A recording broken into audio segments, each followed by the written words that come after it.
All right. Hello, friends, and welcome to Lover's Enigma, the demo for it at the very least. Wanted to give you guys a little bit of a story before we enter into this one, because I like telling you guys how I find out about games. So a while ago, a few weeks ago, I had seen the developer for this game follow me on social media, and I love when developers follow me on social media because it means I get to stalk their profiles and find out about their games. So I was just casually checking out this game, trying to see what it's about, and I thought it had some interesting features that I wanted to try out eventually. So I put it on my list of games that I wanted to play in the future later on. And then the very next day, the developer actually reached out to me and asked if I wanted to try the demo of their game. And I was like, this is so funny because I literally just put your game on the list of games that I want to try out last night. So yes, I will try out the demo for your game. As far as I know, I didn't want to look too much into this once I decided that I wanted to play it. But your husband or your boyfriend or something along those lines just goes missing. You think that he's dead, but I'm not 100% sure on that. And you're trying to figure out what happened to him. There's 4 characters. I believe you can romance all 4 of them. And I've been told that this game is a little bit more darker, more of like a psychological horror sort of thing.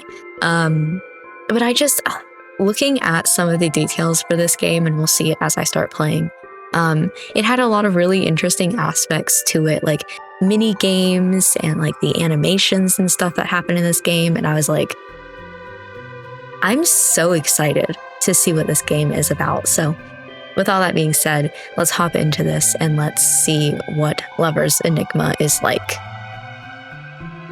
My name is... Oh, okay. Well, hello. Nice to meet you. My name's Kit.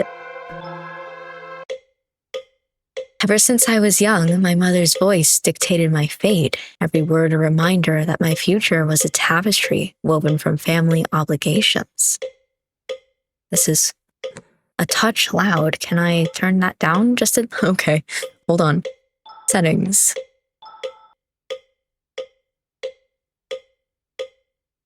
This isn't a sound effect? Must be music then. There we go. I'm just double checking with what I see in OBS. That looks fairly okay to me. Okay, back. Interesting. The pinnacle of this was my arranged marriage. Oh, I didn't know it was an arranged marriage. To Kazuki, a budding journalist my mother had met at a coffee shop. Luckily for her, he was in his late 20s too, and looking to settle down. Reluctance gnawed at me, but I accepted, more to quiet my mother's persistence than out of any real desire. Love for Kazuki never blossomed, yet his friendship became a comforting presence, his kindness a balm for my uncertain heart. Let me turn that down as well.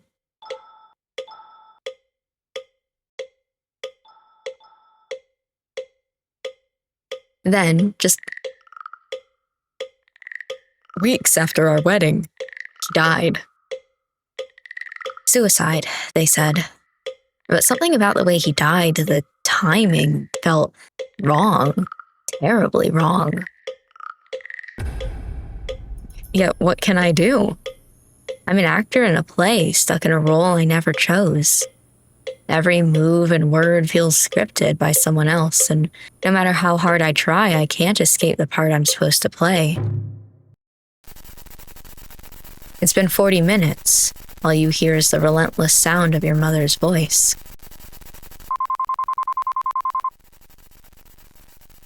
Interesting. Okay, we have an I hate this up here. Mom, I really don't think I'm ready for this. Please don't make me do this. Nonsense, dear. You're not getting any younger, and it's high time you moved on. Besides, Ryota seems like a nice young man, and he's been asking about you. I want to be happy. Please. I know, but I still feel like something's missing, like I haven't even properly said goodbye. Oh, sweetheart, always stuck in the past, aren't you? He's still here, he's lingering. I don't know, his thoughts. Okay, I just could read his thoughts, and I was like, that doesn't make sense. You need to stop dwelling on what's gone and start thinking about your future. Ryota could be a good opportunity for you. It's not just about Ryota, Mom. There's something off about Kazuki's death. I can feel it. She doesn't know. Here we go again with your wild theories. The police investigated and they found nothing. She never listens, I assume, to me. Why won't she listen? There's something wrong. You need to accept reality, Kit, and stop living in a fantasy world. But what if there's more to it than what they found? That is really loud, okay. What if Kazuki's death wasn't an accident?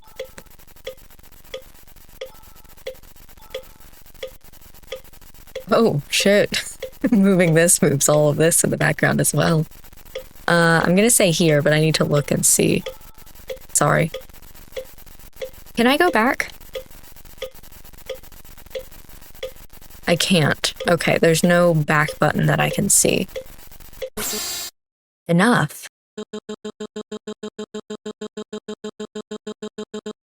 That's fine. I won't entertain your delusions anymore. You need to focus on being a proper wife and daughter, not chasing ghosts. Yes, Mom. Bitch. Good, now I'll talk to you later. And remember, keep yourself together. We can't have any more embarrassing incidents like last time, bitch. You sigh and stare at the phone for a moment before glancing around the room. Your gaze wanders over to the shrine in the corner, its eerie presence casting a shadow over the otherwise mundane surroundings. Maybe Mom's right. Maybe I'm just seeing things. Maybe I will... Hold on. Sorry, I know I'm doing a lot behind the scenes, but I'm trying to make sure that everything sounds nice for you guys. There you go, that should make it better. But I can't shake this feeling that something's not right. Shut up, shut up. He's here, stop talking. He's here, stop talking? Stop talking, leave me alone? I can't hear myself think. You approach the shrine, a mixture of fear and determination coursing through your veins. It'll be fine, it'll be fine, it'll be fine, it'll be fine, it'll be fine, it'll be fine, it'll be fine. As you reach down to touch his death photo, a chill runs down your spine. And you can't shake the feeling that you're being watched. Ooh. Day 1. Yippee! You don't have to walk me back home every day. It's no big deal. But still, going out of your way like this, I know you said you're okay with the whole still testing the waters kind of arrangement. But I can't help but feel bad about it.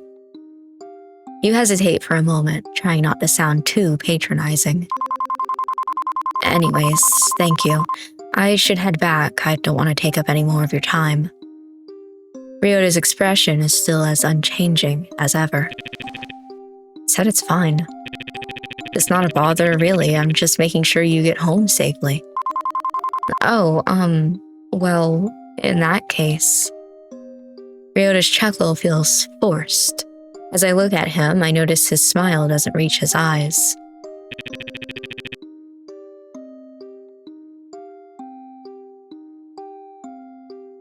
The art style change is interesting. Like, we had the one before, but I figured it was just like for shock value. I don't know what this one is supposed to mean. So, same time tomorrow? All right, thank you. Ryota looks at you and gives you that same unreadable smile before waving goodbye. You can't help but feel a pang of guilt and uncertainty as you watch him walk away. He probably doesn't want to get too involved with me anyways. I know he's just trying to be nice, but he's better off with someone with less baggage, especially with everything that happened with Kazuki. You sigh softly, feeling the weight of your own problems. Maybe I should talk to Mom about easing up on her matchmaking. Your task list is sorted on your phone. Each day, new tasks will appear for you on the list. Completing tasks will cross them off for the day. Some tasks like leaving incense will appear every day. That makes sense, okay? Completing certain tasks will increase sanity, and for character-specific tasks will increase their affection for you, okay? In the home screen of your phone, you can check your tasks in the task list, see your current contacts, look at pictures you've collected, and check your emails. In your contacts list, you can view the details of all the important people in your life. By clicking onto their portrait, you'll be able to see more details. And here, you'll not only be able to see their last scene, you'll also be able to see how much affection they have for you at the bottom of the screen. Okay. Last seen 3 months ago. Time to stop looking at your phone and start preparing to go home. Okay. In this part of the game, you'll be allowed to free roam around the town. You may explore the town from the last 3 hours of the day, and then you'll automatically head home. By clicking on the button centered around the map, you'll travel to another area of town. By clicking on the button centered in the map, you'll interact with the male leads in the various townsfolk. Be sure not to stay out too late. You wouldn't want to make Mom angry. Oh, sure. Okay. So I want to play around on my phone for a second. So much just happened right there. So we have last seen 3 months ago. Ryota is my childhood friend and colleague. We are now fake dating.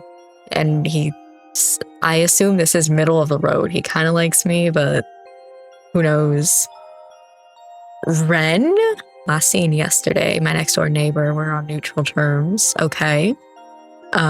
Believe it or not. Okay, last seen 3 months ago as well. Before his passing, he was a journalist who my mom met at a coffee shop. He was an important friend, but we're at 50. Intriguing. My childhood friend and Ryota's sister. She's always been my closest friend, but she has the same affection as everybody else. And my mother. Yep. Okay. Task list. Shrine. Email. There are no available records. Gallery. Oh. There are. Interesting.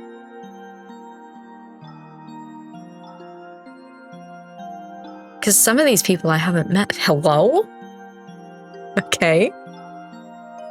Some of these people I haven't met, so it's interesting that I have them in my gallery. Gifts, nothing, history. Okay. This is just everything that has gone on so far. Setting the save load. Okay. Wait. So, exploring town. I don't think that there's anything to click and drag with this. Time passes? Or has it always been 21:25? How long was I on my phone? Okay, well, it's still 21:25, so, I don't know where I live. Let's go, Upper Street? Apartments? Okay. Neighboring district, cafe, sweet shop, Lower Street, alley. Can I just walk around? Ooh, library.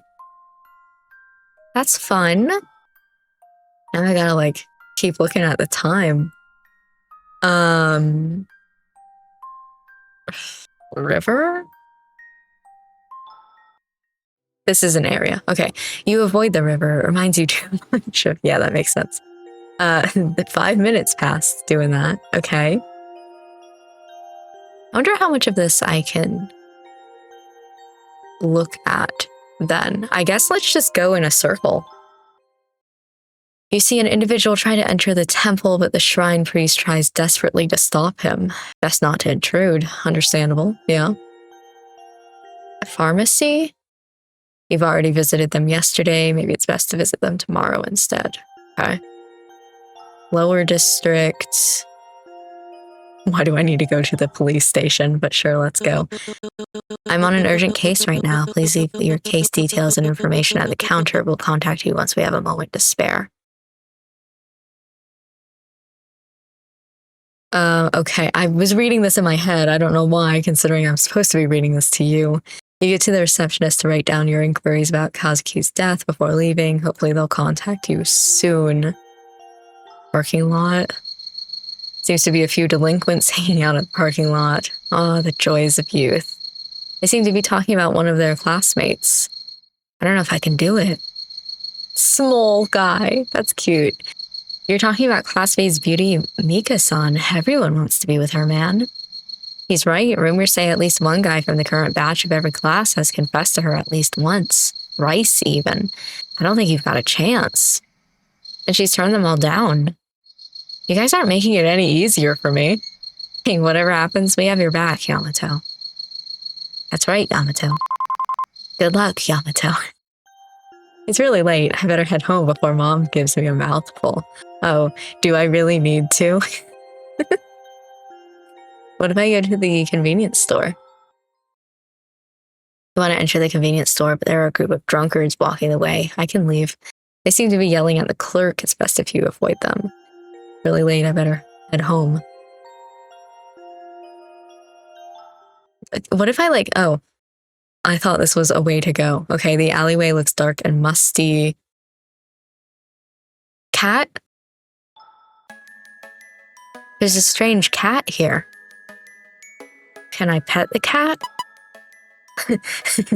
Meow.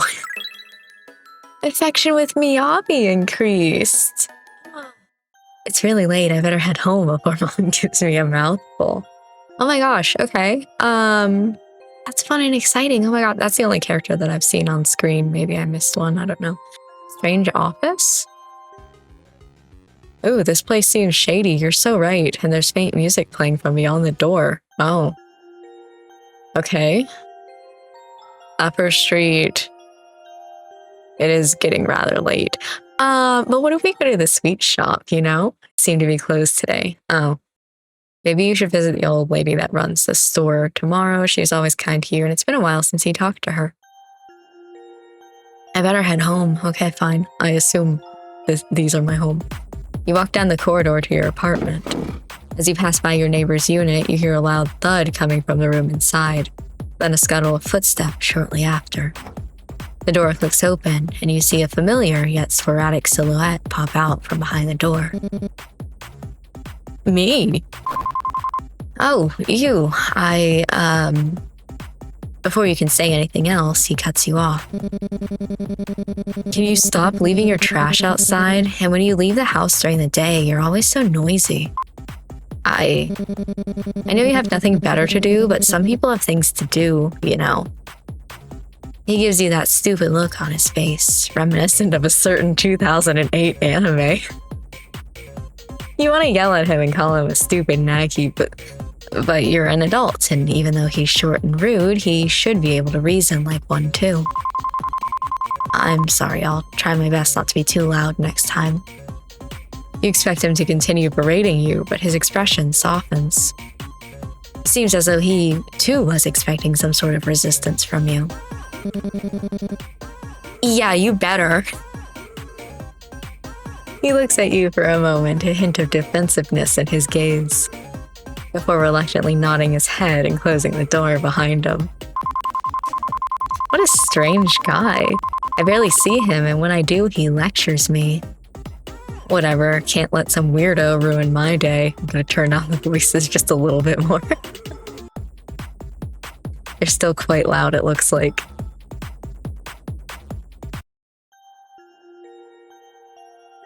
Well, To be fair, we only have like one option, so go home, I guess. You finally enter your apartment. A groan escapes from your lips as you're finally able to kick off your shoes and collapse, exhausted, onto the couch. Why do I always have to deal with weirdos after a long day of work? Shut up, I'll hurt you? Okay, originally I was thinking that these were intrusive thoughts, but now I'm starting to think it's a ghost. Would it be... You know what, I'm gonna leave that thought alone for right now, and we're gonna pick up that later when I know a little bit more about this game. Speaking of work, I can't deal with it anymore. There's too much going on. Everyone looks at me with that same pitiful yet annoyed expression. No, maybe these are intrusive thoughts because I don't want your pity. You're no better. I don't want your pity. They gossip about me behind my back, yet every time they see me, they offer some unnecessary advice. Bitch, bitch, bitch, bitch. You're weak. It'd be so much easier if they just told me straight to my face that I'm weak. Thank you for saying it straight to my face. And Ryota, he's definitely not happy about this arrangement. And Kazuki, his death. I just need to keep it together somehow, and then I'll be fine. I can't fall apart now, not yet. Not with everyone waiting for me to fall. Maybe they're right. Maybe I am weak. Maybe I deserve their looks, their gossip. Maybe I deserve all of it. No, not again. No, that one's real.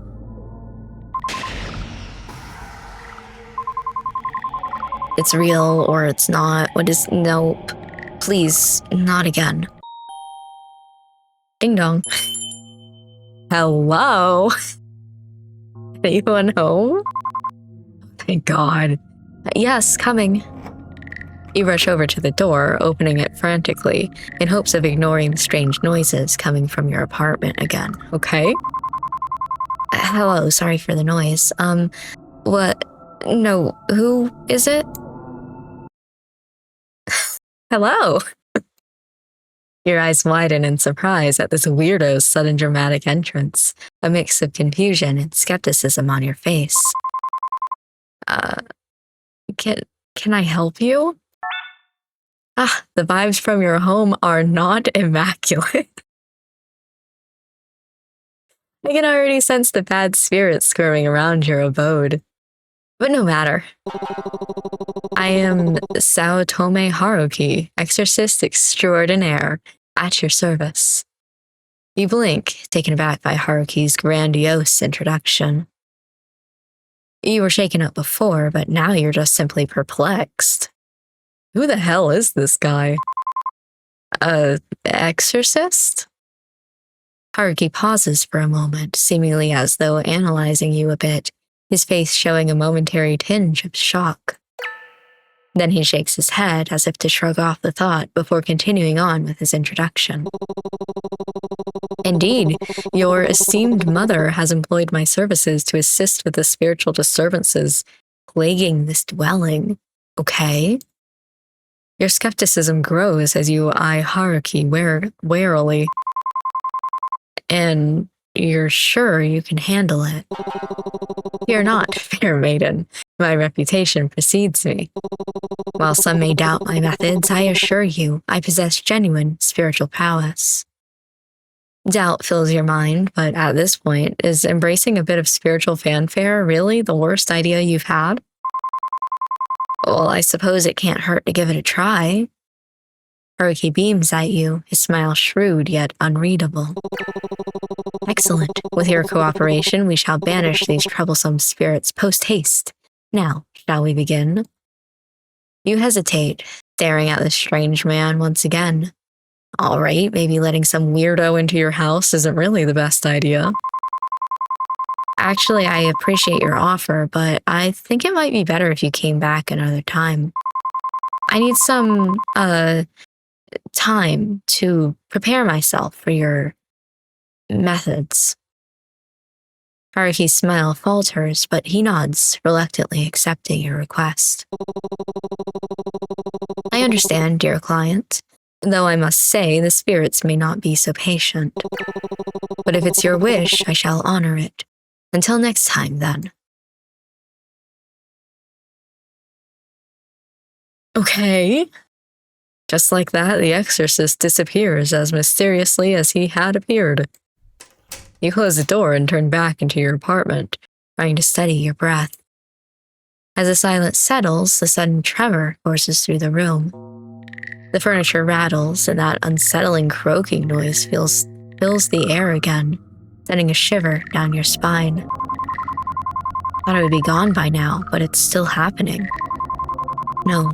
What was it? I need to check my phone.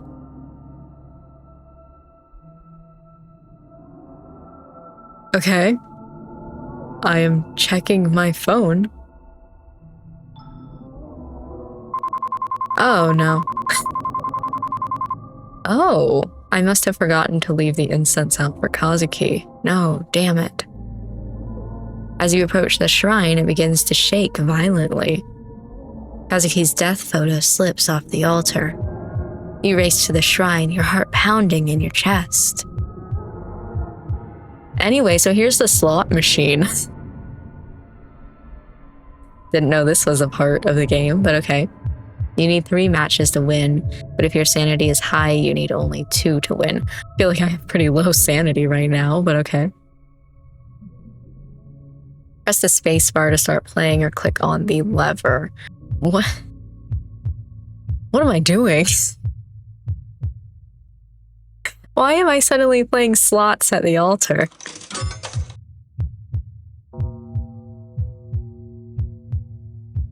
Okay, I clicked on the lever.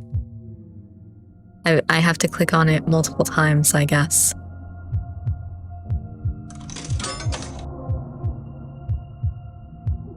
I wasn't looking for anything in particular, so hopefully you're cool with whatever I get. There you go. Yay, we did it! Jackpot. You manage to catch the photo just in time, clutching it tightly as you stare at it. Your heart still beating loudly in your chest. Surprised at your own reflexes, you gaze at the photo longingly, wondering if some divine intervention had guided your hand. Sure, you could call me that. You take a deep breath, trying to collect your scattered thoughts. With trembling hands, you carefully place the photo back on the mantle. Stepping back, you let your eyes linger on the image, your heart heavy with a mix of confusion and longing. The room feels eerily quiet, the silence amplifying the turmoil in your mind.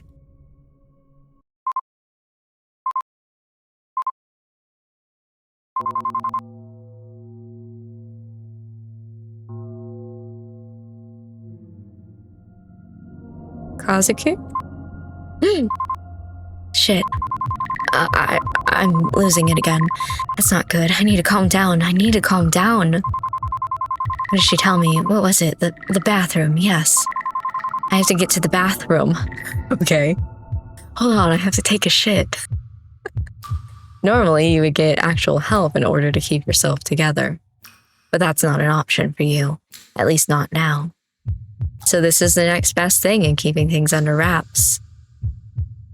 In this rhythm-based game, your goal is to match the beat by pressing the arrow keys at the right time. Arrow icons will appear on screen. There's so much going on right now. Anyway, hit the corresponding arrow key just when it lines up with the target zone. Where's top, bottom? The more accurately you hit the keys, the higher your score. Keep calm and steady your heartbeat, and remember, suppress it. You okay?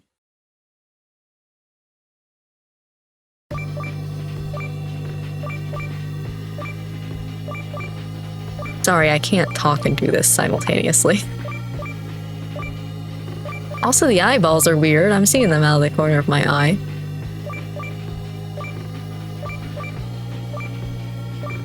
They went away when I started talking about them, though.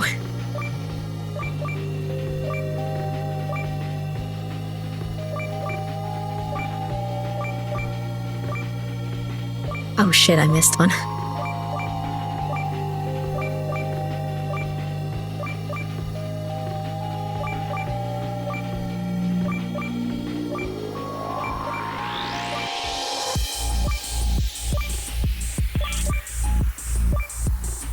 Not quite. This is long. Shit. I was doing so good. I was doing so good, and then you threw too much at me all at once. Oh god. I haven't played a rhythm game in forever. Okay, I'm fine. I'm good. It's under control.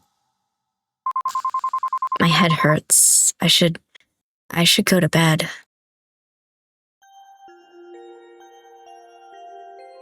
Okay. Should I look out the window first? You open the window to let some fresh air in, but all you're met with is the unfortunate smell of sewage. Okay. You close the window disappointedly. I don't think time passed doing that, so okay. Do I want to look at the shrine again? You try to tend to it every day. But today, you can't bring yourself to touch it for some reason. Your stomach turns as you gaze at his death photo. He looks the same as he did the morning he left. You take a final look before turning away. Today has been so much already. I don't want a door. I was just in the bathroom, but let's go in again. Normally, you would want to spend the rest of the night either crying in the shower or taking a normal shower. However, tonight isn't one of those nights. Alright, let's go to the bedroom. As you enter your bedroom, you fumble for the light switch in the dark. Oh, I'm scared now. Your hand brushes against a sharp edge on your nightstand, and you feel a sudden stinging pain. You pull your hand back quickly, but it's too late. A small, deep cut begins to bleed. Shit. My blood is pink for some reason. You grab a nearby towel and wrap it around your hand, pressing deep into the cut, trying to stop the bleeding. Your vision blurs a little as you wince from the pain, but you swear you see a weird symbol form amidst the blood splatter. Okay. Boyfriends, husbands, exorcists, even this stupid apartment. Seriously, I wish Mom would stop meddling with my business and making me do all this for her. Just as you say that, your phone buzzes. From the glow of your screen, you read the words 3 unread messages from Mom. I'm exhausted. I need to sleep. I can't deal with anything anymore. As you lie on your bed, your head swirls with the afterthoughts of today. Mothers, ghosts, boyfriends, husbands, duty, sins, choice, and most importantly, you. Do your choices matter? You can't help but worry about yourself. You can sense that things are changing, and no matter what you do, you can't stop it. You don't want to sleep just yet. There's so many things to do. But your eyes give out as you lay there on your bed. My ears just died. What a strange experience. Okay, I guess I'm switching out for my other ear. I didn't know they were that far down. Hold on, give me a second. Switch them out.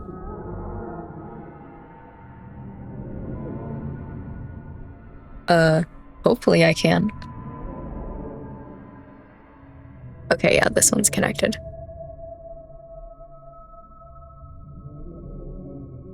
Gotta bring the volume up though, because I'm slightly deaf in that ear, I swear. I haven't gotten a hearing test yet, but I swear I am. Did I read this one? I don't remember, but your eyes give out as you lay there on your bed. Your thoughts are finally quieting down, and all you hear is the same resounding sound of drums.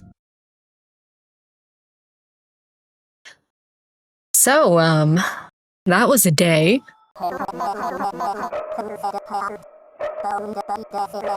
Cursed heart, bound by desire, everything is a curse.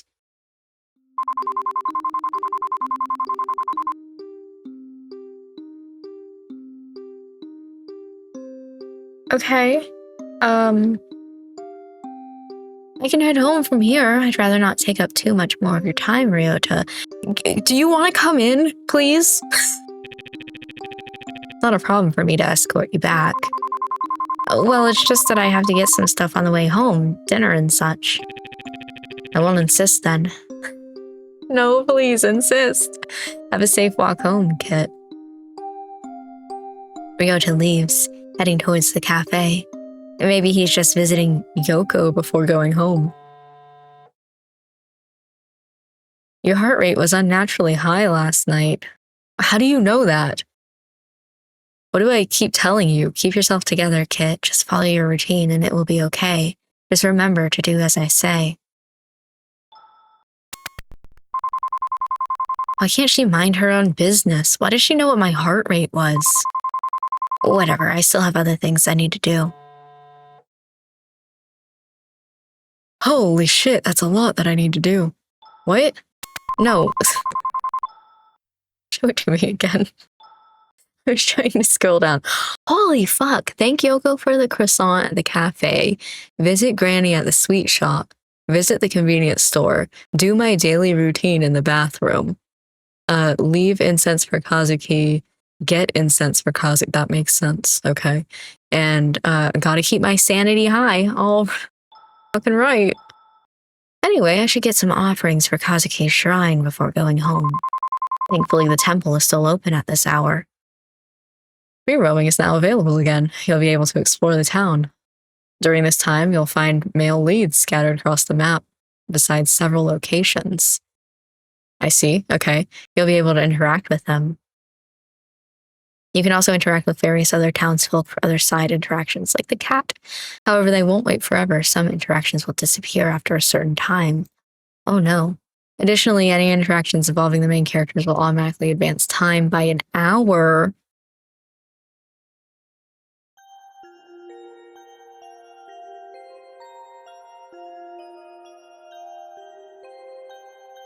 Well, okay, so we gotta go to the temple to get the incense, and then I don't have to worry about that. Oh my god, time does go. Time does go. We gotta go. What are we doing? As you approach the temple, you see Haruki being hastily escorted out by an irate monk. This is gonna take up an hour of my time. No, I just wanted the incense. Seriously, stop handing out your business cards to people trying to pray. This is a holy ground, not a business conference. Also, the stuff on his arm, the things that we saw. Haruki, unperturbed by the monk's anger, tries to defend himself as he's pushed to the exit.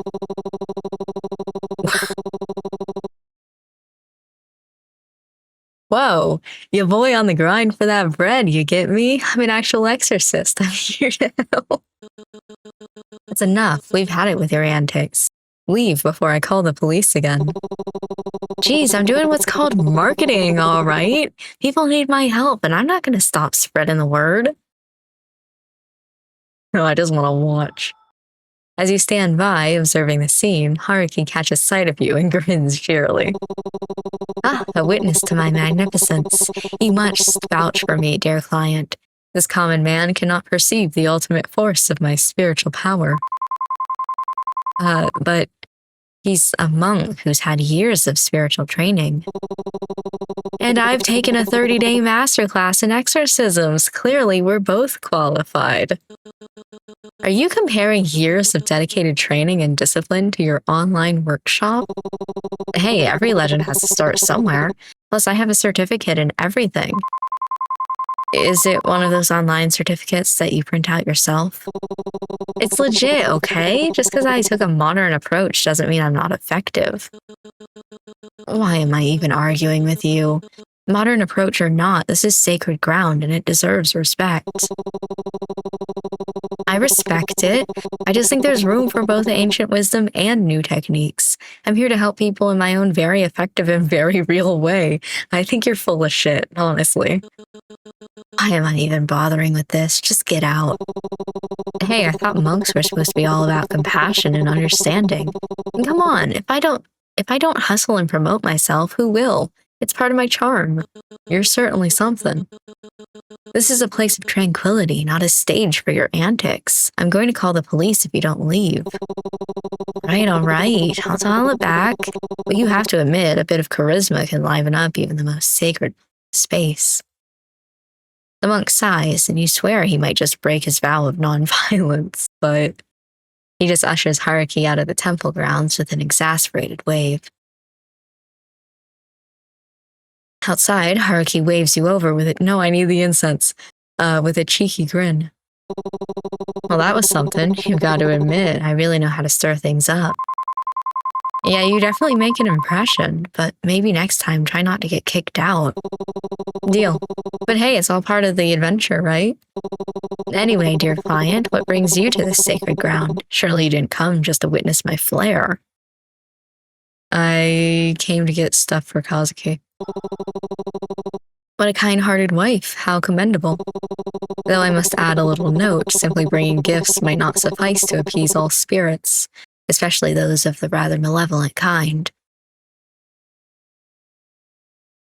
I don't know whether he is or not. There's something weird going on, but the whole thing was like, he was the main character's like bestie, and they were really close when he was alive. Even if they weren't like in love, they still really cared about each other. I don't know why. I don't know why he'd be an evil spirit.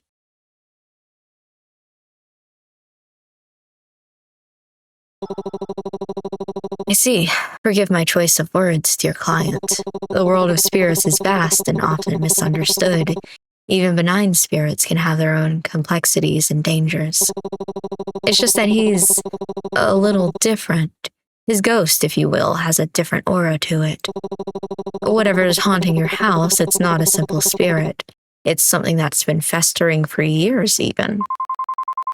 You're only saying that to sell me more of your services, aren't you? Ye of little faith. While I would love to show you more of my abilities, Kit, this time I'm being quite serious. Whatever's going on in your home is quite unique. As much as I enjoy the eccentricities of the unknown, your house guest is not something to be taken lightly. Thank you for the concern. I didn't think you'd be so accepting of my deductions. Are you finally growing to trust me and my spiritual prowess? Don't push it. Weh. But as long as you know that I do genuinely care, that's good enough for me. Anyways, I would love to stay and chat, but duty calls. Remember to contact me if anything happens. I'll be off. With a dramatic flourish of his coat, Haruki turns and heads down the temple steps, disappearing into the bustling streets. He sounds like somebody who would say, ooh woo. Hold on, because I know time's about to go on. So get the incense, then we're going to go to the cafe or the sweet shop, whichever one I find first.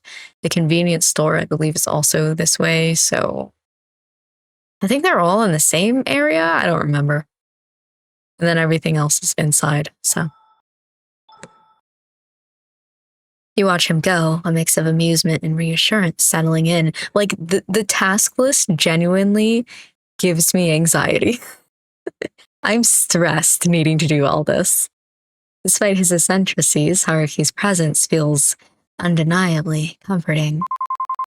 Right. I better go get Kazuki's incense while I'm here.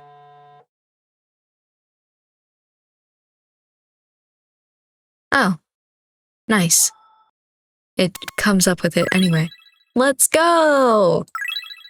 Affection with Haruki increased. Yeah, well, I wasn't exactly trying to. Okay, oh shit, do I need anything at the pharmacy? I don't remember. Wait. No. Lower district. We need to go to the convenience store. Oh, hey. I didn't notice you until last second. Ren gives the door a blank look. Welcome. Oh. His face twists up in disgust. It's you. Look, just get what you need and go home. I don't need you to make a mess at my job, too. You couldn't get enough of me. Ren scoffs, but there's a hint of appreciation in his face. I don't have a clue what you're talking about. Just get what you need. After picking up the items that you needed, you head back to the counter to purchase them. I like him a lot. I like this little banter that we're doing. I appreciate good banter. Ren begins to scan your items silently. He pauses, scanning, and silently looks at the air freshener among your items and gives you an approving look. You like the scent in particular, or just air fresheners? You look at him, confused at his actions. This isn't the worst thing you could have bought. Thank you. It's the brand I always get. Oh, okay. He appears almost bashful at the admission, as if he shared a massive secret. Seemingly realizing the strangeness of his statement, he hastily scans the rest of your items without saying another word. He points at the cash register's display. Ooh, oh no. What am I gonna tease him about?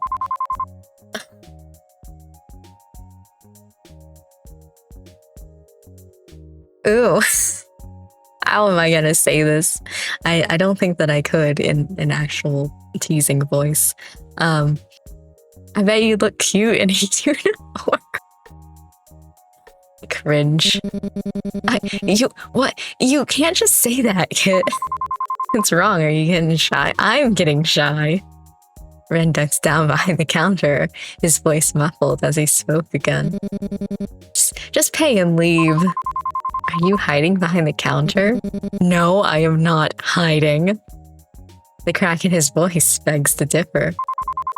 Oh well, I guess I should swing by the convenience store more often. Ren slowly peeks his head out from behind the counter, his ears still burning red. Thank you for your patronage. I hate you. Please never come back again. I guess it's time to go. Messing with him was fun, though. It was. I like that a lot. Oh. As you head towards the exit, you hear a loud crash. Turning around, you see a customer standing amidst a toppled display. That sucks. Ren, clearly irritated, licks his tongue. Did you just click your tongue at me? You worthless brat. It's your sloppy work caused this. What if I was injured, huh? Not my job to deal with morons. What did you say to me? I'll report you to your manager, you. Report away. I'll clean it up. I'm not wasting my time arguing. You keep being mouthy with me and I'll fucking slug you. Ooh. The customer inches close to Ren and points his finger in his face threateningly. Ren steps back, but realizes he's being backed against a wall as the customer corners him. Yeah, I'm gonna defend him. I'll slug you, bitch. What? That's my emotional support favorite character all of a sudden. Seeing the customer's aggression, you decide to step in. How can you say such things? You're the one who should apologize. Apparently, I'm just going to shame you to death rather than actually throw in a punch. Okay. As you try to intervene, the customer, who you can see is clearly intoxicated, because of course he is, tries to swing at you. Oh, shit. Okay. Well. Hopefully who I get, oh shit, doesn't matter.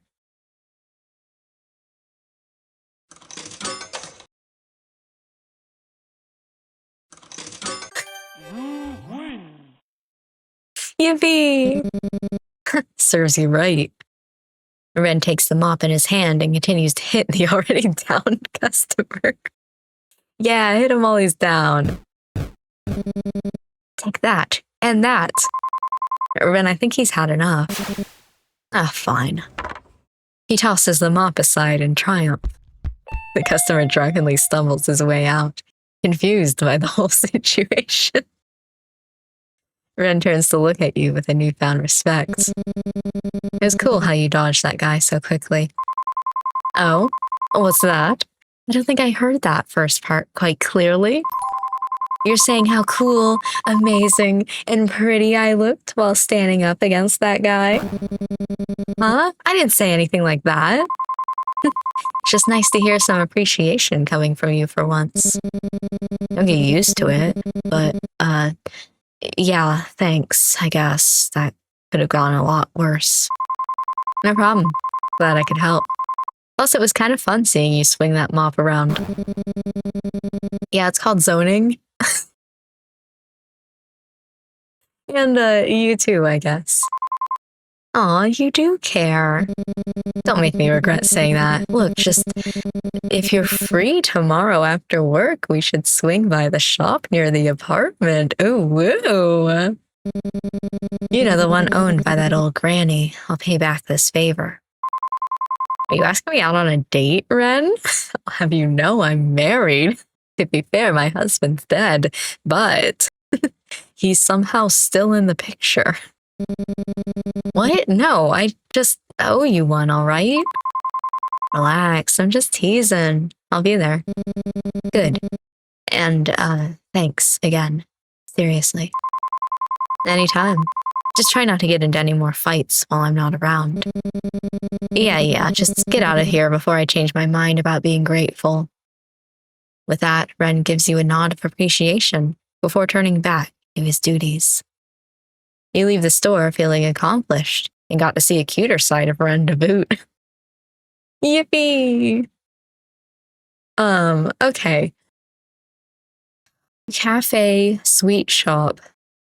If I can make both of those, because it's getting late. Ooh. Okay, let's see if I can do this. We have like 5 minutes. Sanity increased. We're at 100, so it's fine. Affection with Ren increased. Heck yeah. I'm heading home now. No. I have things to do. No, my task list. I didn't thank Yoko for the croissant or visit Granny. Oh, shit. As you step into your apartment, oh boy, a knock echoes through the door. A voice calls out from the other side. Hello, is anyone home? What now? With a resigned sigh, you approach the door. Oh, it's not who I thought it was.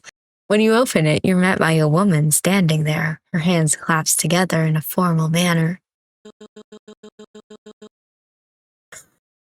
Have you found salvation through Hiroshi no Kami? Salvation? What do you mean?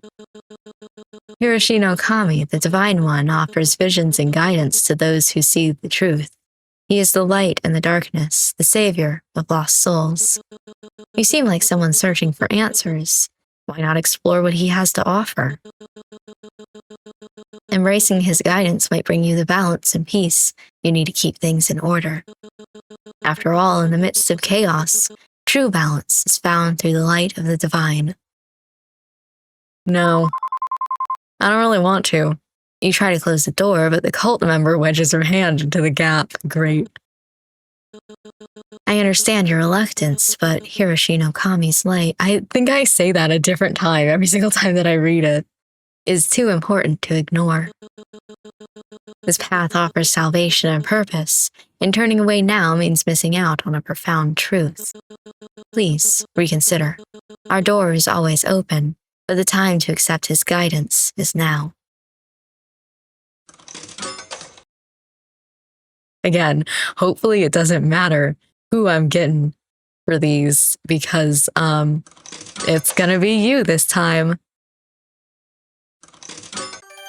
Yay, we did it! I appreciate your concern, but now is not really a good time. I'll definitely check it out again, though. I understand it's not the best moment, but Hiroshi no Kami's guidance is essential. This opportunity to find balance and peace might not come again. Isn't your search for answers worth exploring? I'm really not interested right now. But think of the clarity and purpose you might gain. Just a brief visit could make a world of difference. I said no, I need to focus on other things at the moment. I see. Well, I'll respect your decision for now. I'll come back with more information if you're still unsure. Great, I'm moving. Thank you for at least considering it. Remember, our door is always open. Ren, do you want to move in with me? The woman bows deeply and, with a final lingering look, turns away, leaving you alone. Let's check out. Damn, it's late at night. Let's check out the window. The window remains closed from the previous day. Do you still want to open the window? Yes. Oh, I'm met with the sweet smell of cotton candy. I'll leave the window open for now. At least it smells nice. Someone's gonna come in through my window tonight. After a long day, you decide to visit Kazuki's shrine. Compared to the day before, it's still relatively neat. You take care of him first. I hope this keeps you at peace for tonight, once again. Maybe it's my imagination, but the air around the shrine feels a little colder, and the feeling of gratitude settles in my bones. You smile softly at the shrine. Good night, Kazuki. Work was tiring today. I'm sorry, Kazuki, but I'll do what I can.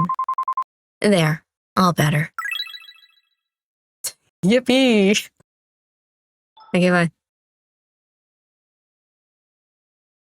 This is so sad that I didn't get to do these two things. Damn it, I knew I was gonna run out of time. Let's go to the bathroom now.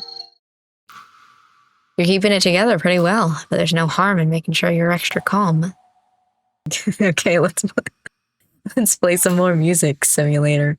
Oh, let's have a meltdown. That sounds funny.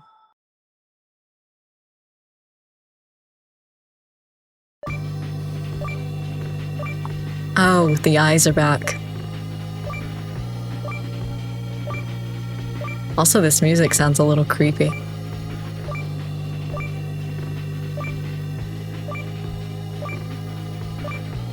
Let's go, a little rhythm difference. Almost tripped me up.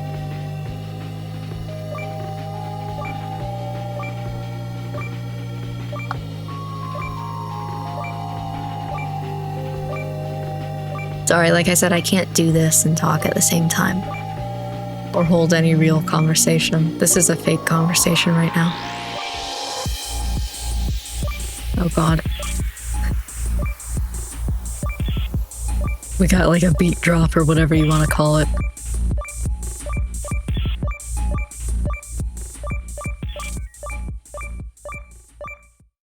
$64. Impressive. You've hit 100% of the total notes. I know. I did play a lot of Dance Dance Revolution when I was younger. Sanity increased. You cannot go above 100, let's be fair.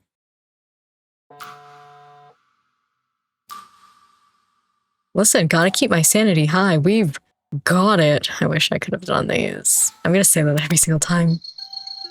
Apparently. Okay. I guess time to go to the bedroom. You step inside and everything seems in place. The door clicks shut behind you. For a fleeting moment, peace settles in the air, and your mind drifts back to the day. Whenever I'm with Haruki, his high energy makes me feel less tired, and he's surprisingly fun to be around. I don't know how Ren does it, but customer service is certainly not for the weak. I would get so tired after dealing with all those customers. And a soft, unexpected smile brushes your lips. Maybe things aren't so bad after all. Maybe not everything has to be difficult. But before the thought can settle, something stirs beneath your skin.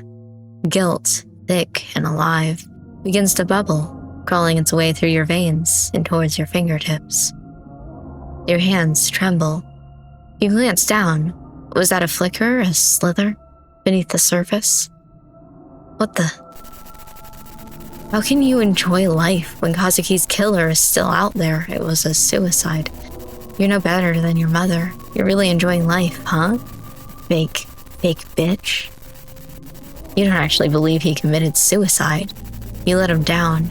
He made a mistake trusting you. You're a liar. Do you? Do you? Do you? Do you? You're not D enough. Doing.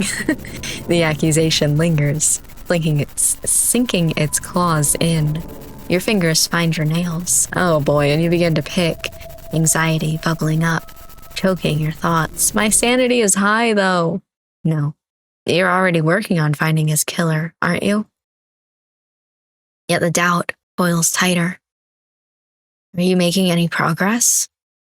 It whispers, persistent. Who gave you the right to smile, to feel any joy, when Kazuki is nothing more than ashes now? Your nails dig into your flesh, tearing at the guilt festering just beneath the surface. You claw at your skin, frantic, as if somehow you can scrape away the guilt, as if those phantom insects crawling beneath the surface will stop moving, will stop whispering.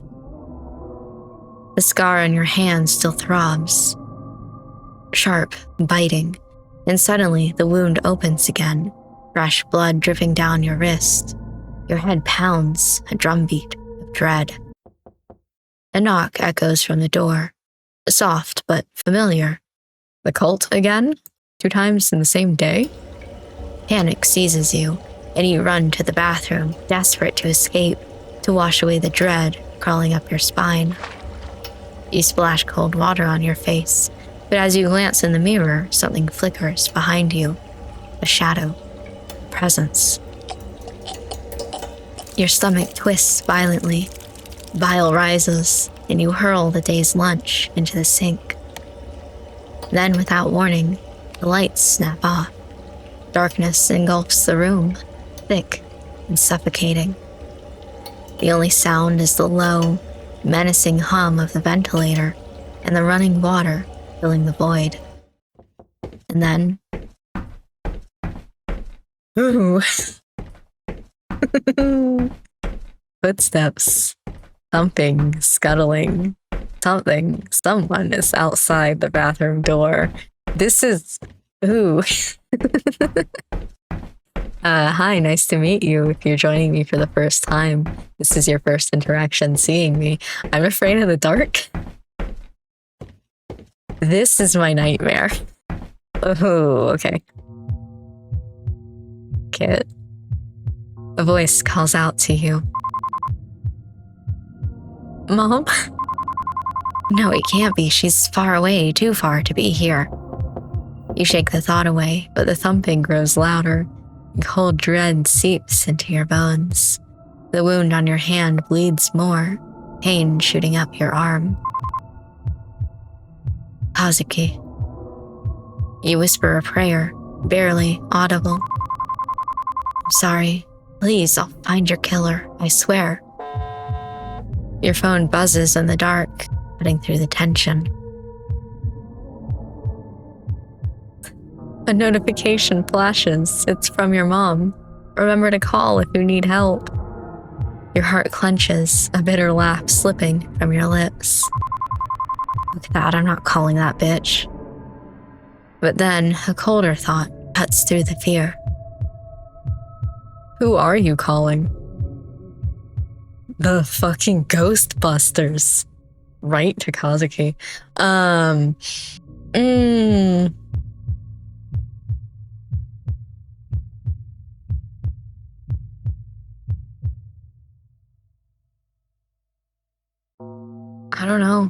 don't know.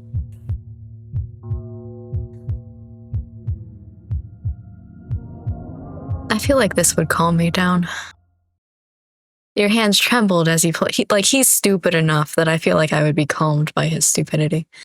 Your hands trembled as he pulled your phone out to call the only person you knew who could deal with this. No, I just want him to say something dumb to me.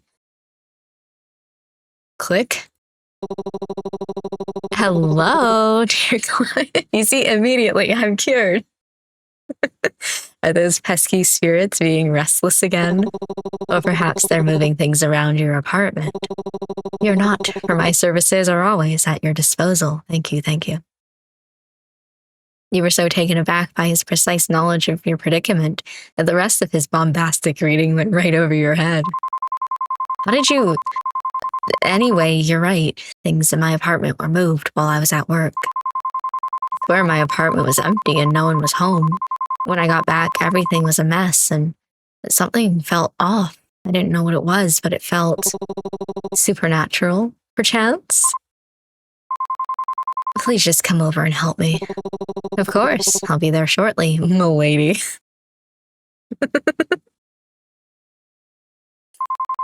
Despite how odd he is, I can't help but feel reassured. The chill of the apartment sends shivers down your spine. And so, partly against your better judgment, you step out of your apartment to wait for Haruki to arrive. I really needed his dumbass energy, like I said. When the steady tapping of Haruki's shoes finally echoed down the hallway, the sun was already started setting. I'm confused.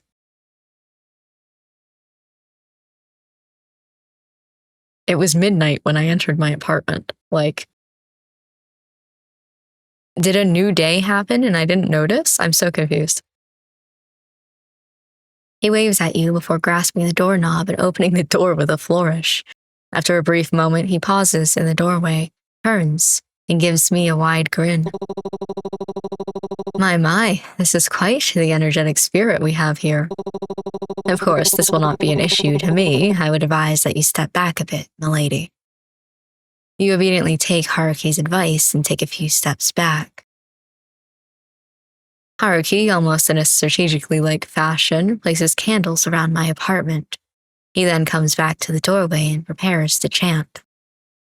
The very air of the room starts to feel charged as Haruki's voice takes on a melodic quality. Words that I have no understanding of flow like water from his lips. His hands trace intricate patterns through the air, the candles flickering wildly as the flames dance erratically in non-existent wind. It doesn't take long for the room to fill with unsettling energy. A chill runs down your spine as a cold draft rustles curtains, sending shivers across your skin. The melodic chanting is suddenly interrupted. Oh? Haruki clutches at his chest, staggering. A faint trickle of blood escapes from the corner of his mouth. Each cough sends specks of blood splattering onto the floor. Oh no. The ghost got him. The room is filled with the sounds of his labored breathing, and the eerie silence is only accompanied by the ticking of the clock.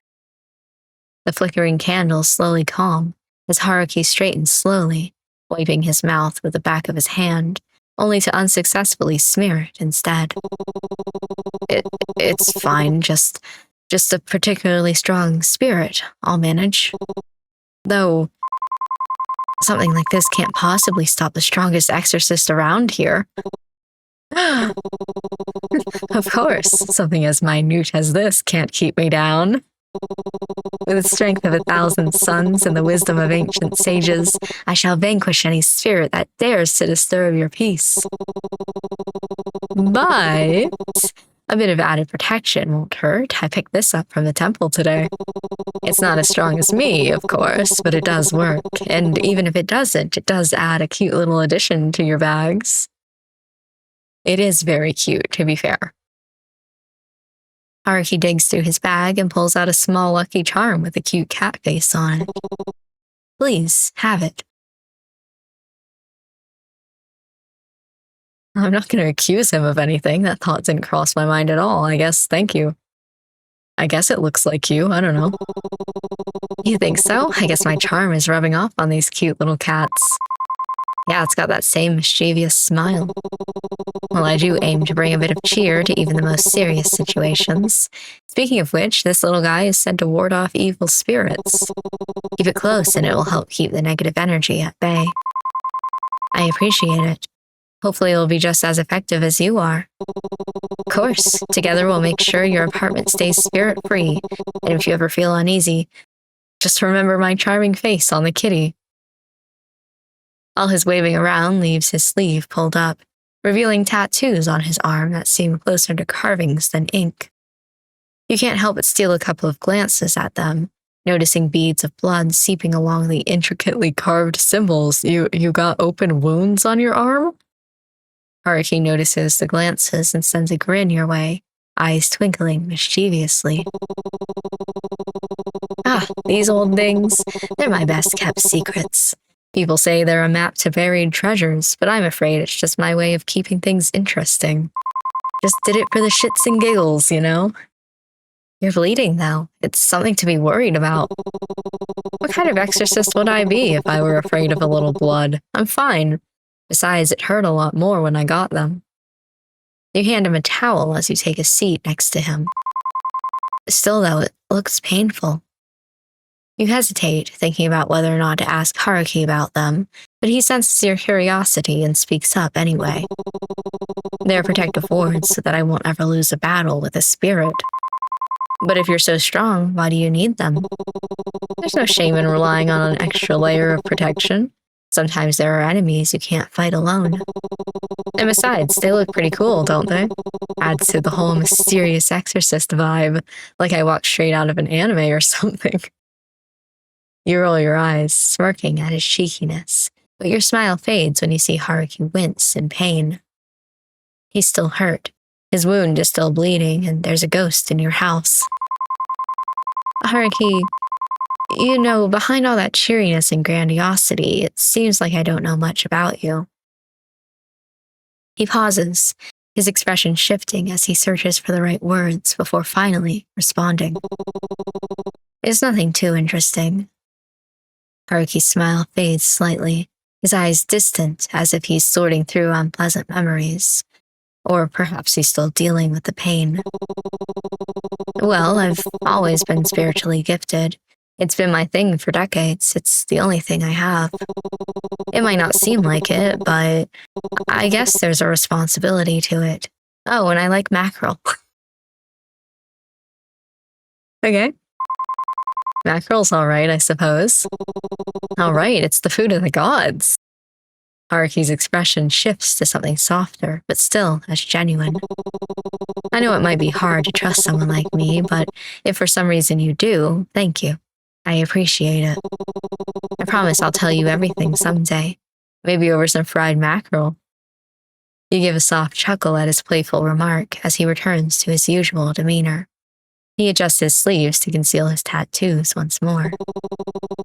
The little ritual I did should keep them quiet for a while, but watch out, this one's persistent. This is one persistent spirit. You nod gratefully, feeling a sense of relief mixed with concern for Haruki's well-being. Thank you, Haruki. Please, take care of yourself. He acknowledges your words with a nod, his eyes reflecting a flicker of gratitude amidst the weariness. Always, my dear client. Until next time. Haruki trots back down the hallway, giving one last wave as you close your door. Yippee! Affection with Haruki increased. And excitingly, it's still 10 minutes before midnight on day 2. I'm confusion. I don't think that I'd be able to leave. What is this? That must be like the charm.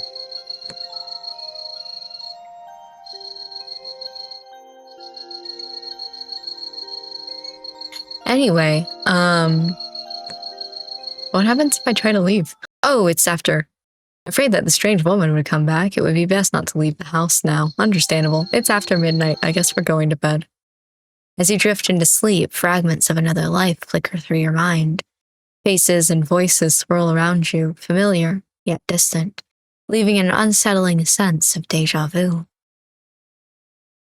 There's a leader's presence, a protector's shadow, a friend's warmth, a wanderer's wisdom, and a companion's loyalty, all tangled in memories you can't quite grasp. You want to make sense of it, but weariness pulls you deeper, into a void-filled slumber where the past whispers but never fully reveals itself. Can I dig deeper? You feel your heart wrench as memories of the past continue to swirl in your brain.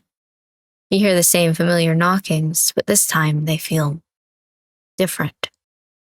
Not teeming with the same malicious intent brewing in your apartment, but with an air of protectiveness, warmth, and even love. Someone loved you. Very much. He cared about you in the past. When you were chased out of your village, he took you in. Yes, him. He had everything. A mansion, servants, and power. Unlike the people at your village, he wasn't afraid of you, even though you brought endless calamities. He was potential. He saw strength and he saw kindness. Despite everything, you were the calm in his life. Until... Dig deeper? Until the calamity. Yes. You ruined everything. You had someone who loved you, but you couldn't help it. You had to ruin it all, didn't you? You had people who cared, yet that wasn't enough. You had to destroy everything. A persistent ache gnaws at your temples as you toss and turn in bed. When you finally drift off, you find yourself trapped in a state between waking and dreaming, with the oppressive weight of sleep paralysis pinning you down. All around you, the shadows dance and morph into haunting figures. Muffled voices, distant and unintelligible, echo in your ears as they scream your name. You see the people who loved you melt into a horrifying mass of flesh and blood. You try to scream, to move, but your body disobeys your desperate commands. Just when you think you can't take anymore, the darkness recedes. You wake up drenched in sweat and trembling, the nightmare's clinging remnants leaving you shaken and exhausted. Oh no, my sanity. Finally, it's moved. Okay. After work, as you're stepping off the train with Ryota, your phone suddenly rings. Seeing that it's an unknown number, you excuse yourself and step aside to answer, leaving Ryota to wait for you. Curiously, I would not have answered. If you're an unknown number in my phone, I don't care about you. Oh, you know what? Actually, I do care about this phone call. Hold on. Hello, this is Officer Watanabe. I'm calling to discuss Kazuki's case. Yes, what is it? Have you found something? Did you find his body? Actually, we didn't find anything. We've thoroughly investigated the matter, and the evidence all points to a tragic suicide. You didn't find the body? We believe it's time to close the case. I understand this is difficult, but continuing to push won't change the outcome. You can't be serious. There are too many unanswered questions. I know there's more to it. Kazuki wouldn't just end his life like that. His body wasn't even found, and that suicide note was clearly fake. Again, I sympathize with your situation, but all the evidence supports our conclusion. We'll not reopen the case unless we receive concrete proof that someone else was involved. No, I can't accept that. Kazuki deserves better than this. I deserve closure too. Look, I understand that you're grieving, but if you continue to pursue this, you could face legal repercussions for obstructing the police. How am I obstructing if you're not doing anything for like a job? I'm just picking up what you put down. I'm advising you to let it go. You're just going to leave it? We don't have the manpower or resources to waste on a closed case. I'm very sorry. I hope that you'll be able to find peace soon. And with that, the line goes silent. You angrily close your phone. Your reflection stares back at you helplessly from the darkened screen, as if begging you to do something to fix this. An overwhelming urge to scream wells up in your chest.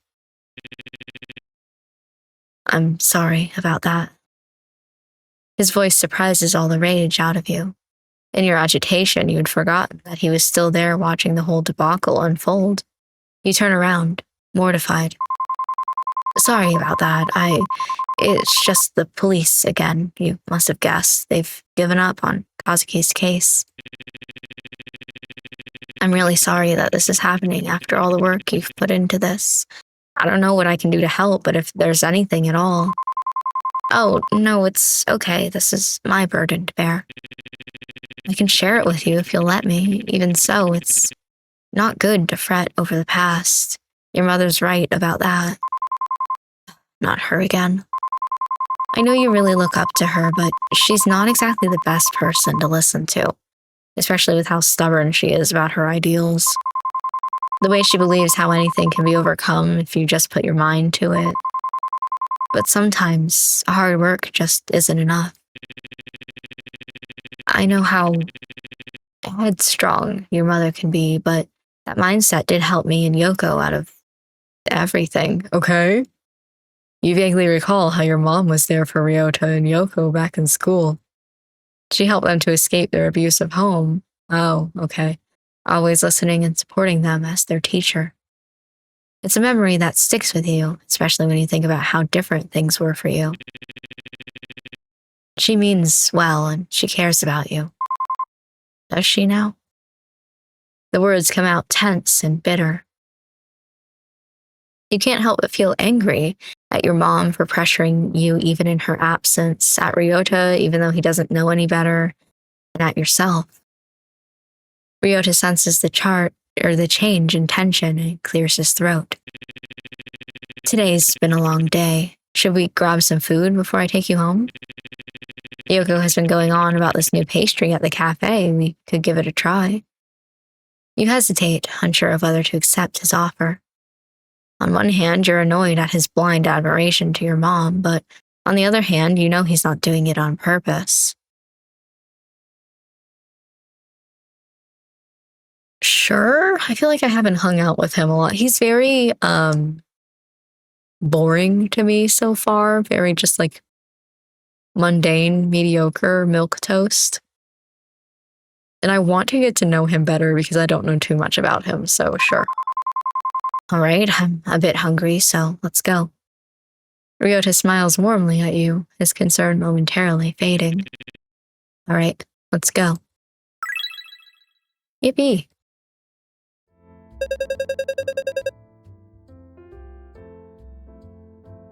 Ame-chan, are you here to see me? Oh, and you're here too, I guess. Are you 12 inches deep in your mom? Hey, you got him. You're always so sensitive, Rio. Anyways, how can I help you guys? I just came here to talk to you. You're so cute. You don't have to butter me up to get pastries. I always save some for you in case you drop by after work. You know I'm not here for that. That's just a bonus. The real treat is talking with you. Thank you. Ame-chan. Your sweetness is wasted on someone like my brother. Seriously, I'm right here, guys. I like this a lot. This is good. We're only joking around, and besides, it's not like you guys are actually dating, right? Here, this is for you. Yoko hands you a golden and flaky croissant. Enjoy. You're never that nice to me, because you don't deserve it. But Ame-chan, where's the Ame-chan coming from, does? Anyway, we've just gotten some new pastries that are to die for. What will it be? I just got a croissant. I don't know what any of these are, actually. I've never had a crepe. I actually, I kind of want to try one. I just haven't gotten the chance to. I don't think that I would like an eclair. I don't know what this is. And I feel like I know what this is, but I'm not 100% sure. Anyway, this one. I'll take that over there. Chocolate crepes, thin and golden, filled with gooey chocolate, add a drizzle of syrup and whipped cream, and it's dessert heaven. What about you, Rio? Just a coffee for me, thanks. All right, coming right up. You two find a seat and relax. As you find a cozy corner to sit in, you can't help but notice the warmth in the cafe, a stark contrast to the cold conversation with the police officer. Ryota's attempt to lighten the mood doesn't go unnoticed, and you start to feel a bit of the day's stress melt away. Shortly, you see Yoko bringing over the pastries and coffee with a cheerful smile. Here you go, enjoy. Thanks, Yoko. This looks delicious. Anytime. Just remember, you're always welcome here. You take a bite of the pastry, and for a moment, everything feels a little bit better.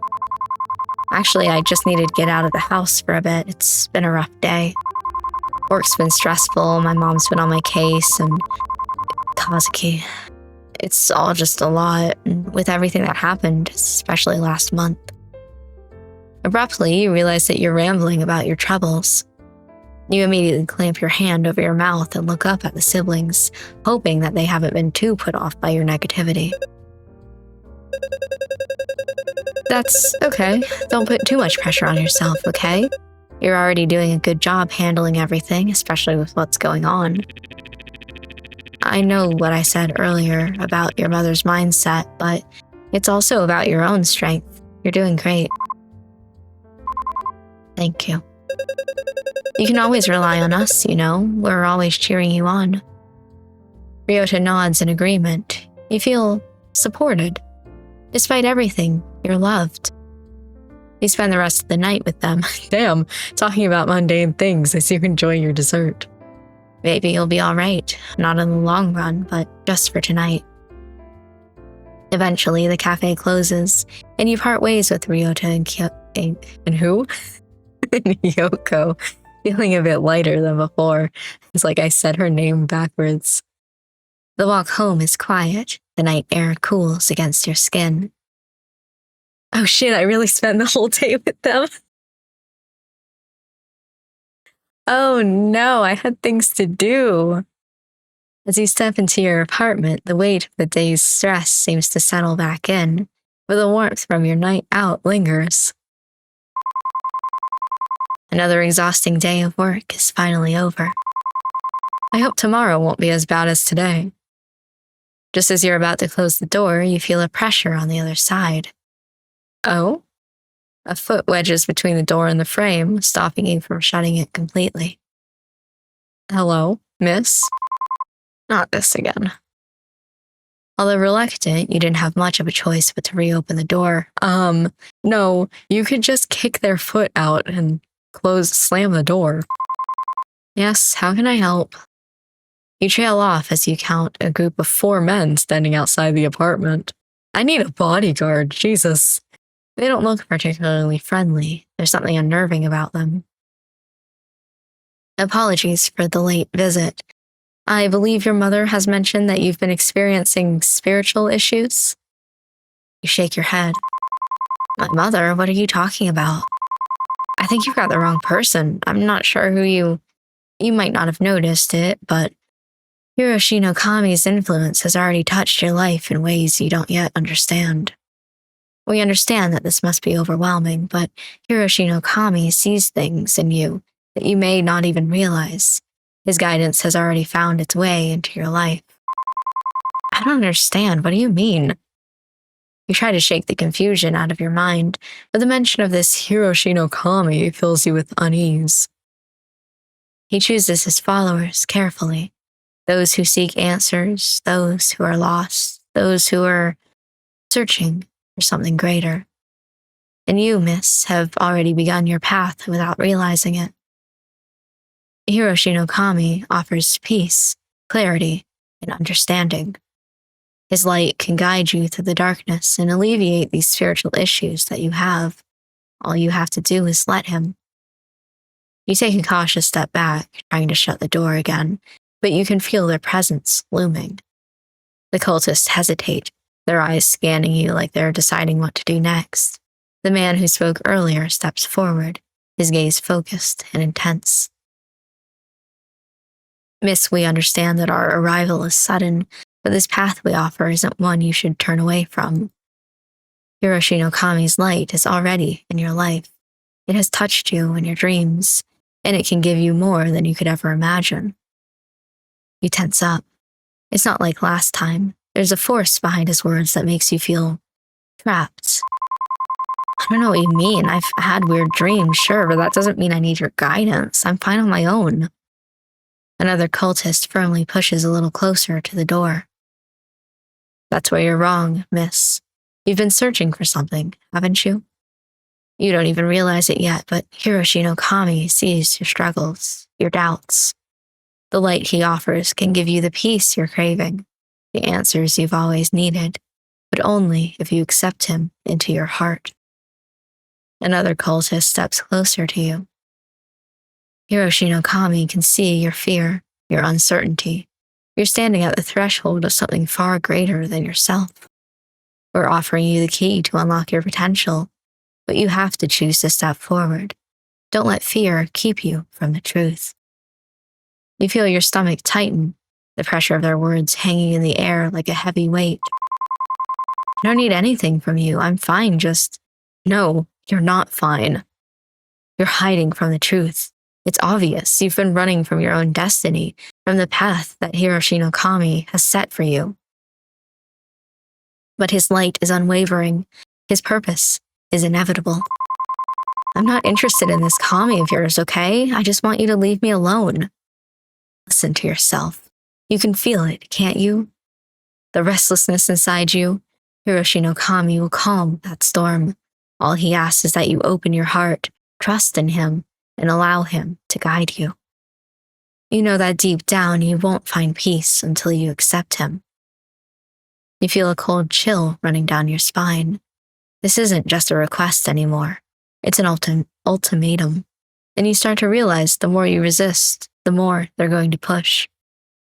Miss, please, you don't know what you're turning away. Hiroshi no Kami offers you everything you've ever wanted. Purpose, clarity, belonging. Can't you see? The truth is right in front of you. Stop fighting it. Let him in. You'll find peace. You'll find strength. Just open your heart to him.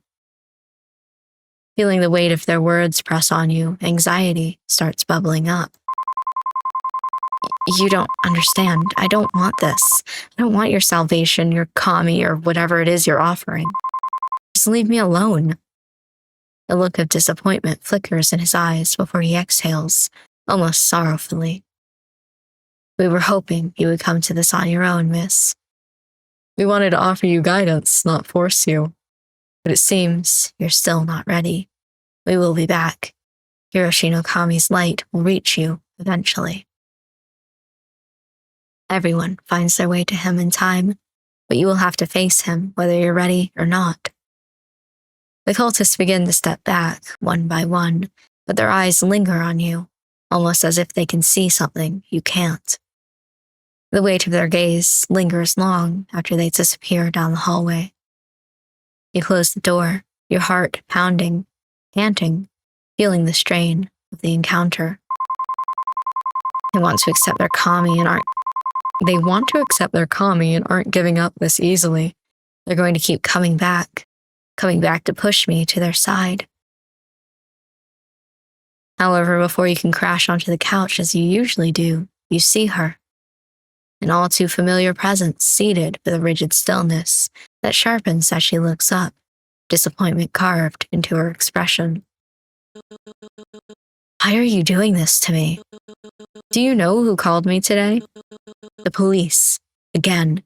And why? Because of you, prying into that Kazuki boy's death again.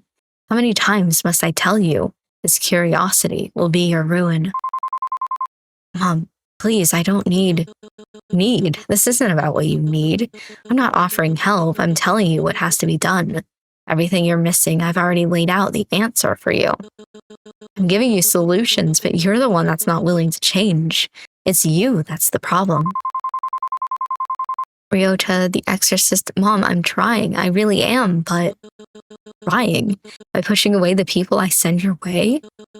Imagine my shame knowing you treated those with wisdom and respect like common intruders. You were the one who sent those weird religious people to my house? Mom, they're complete strangers. Weird. Watch your tongue, girl. They grasp truths you'll never understand, and you've turned them away. You're unwilling to change. Okay, so she drinks the Kool-Aid. Mom, I don't need them. I don't need. It can help you find peace if you let them, if you let me help you. Her gaze pierces through you, and then a calculated shift.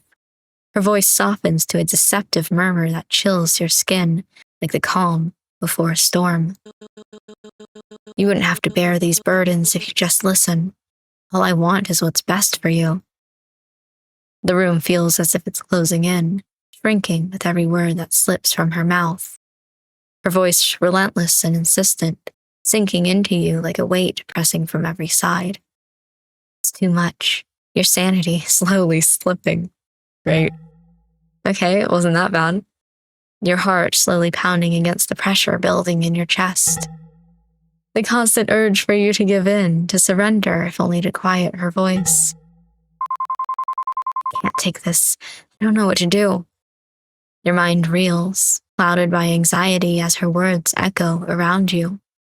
The pounding in your chest grows stronger, threatening to overtake your last bit of composure.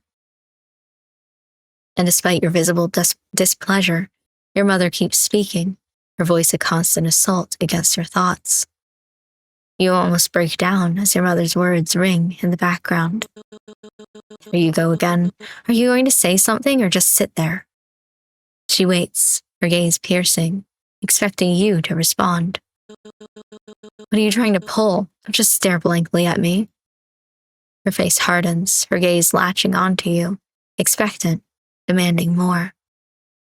Your grip falters, nearly slipping entirely when, suddenly, a voice, soft and unfamiliar, echoes in your mind, cutting through the clamor. You don't have to do this alone. Your eyes gaze over to the phone in your hand. You don't have to deal with her ramblings alone. Yes, you can always get help.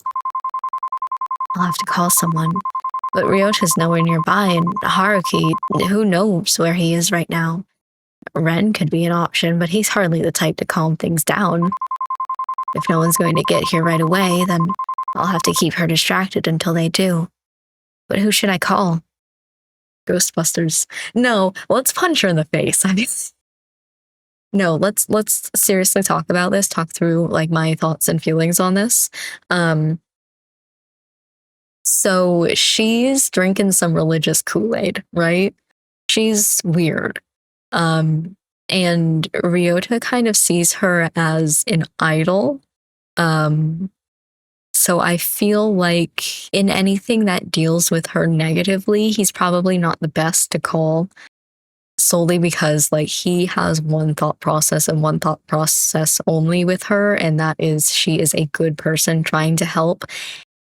And honestly, like, I was thinking that maybe during that cafe scene, maybe this game was sort of tricking me into thinking that the narrator, me, is somebody who we shouldn't really trust, because like Ryota and Yoko say that she's fine. But with this conversation, I feel like no. I feel like they just idolize her too much. Haruki, I feel like, is a good option for making things silly, goofy, right? I already used him for that. However, he was recommended by her and is employed by her, right? So I feel like maybe that's not the best option, because he's going to pick her side because like she's the one who put him into my life, if that makes sense. Therefore, I feel like Ren is a good option because both he's very neutral. I haven't seen him interact with my mother. And also, like, we had that conversation about how, like, he's probably not going to calm the situation down. No, I want to get him the mop. Mop this woman. Oh, okay. Apparently this is a song. Holy fuck.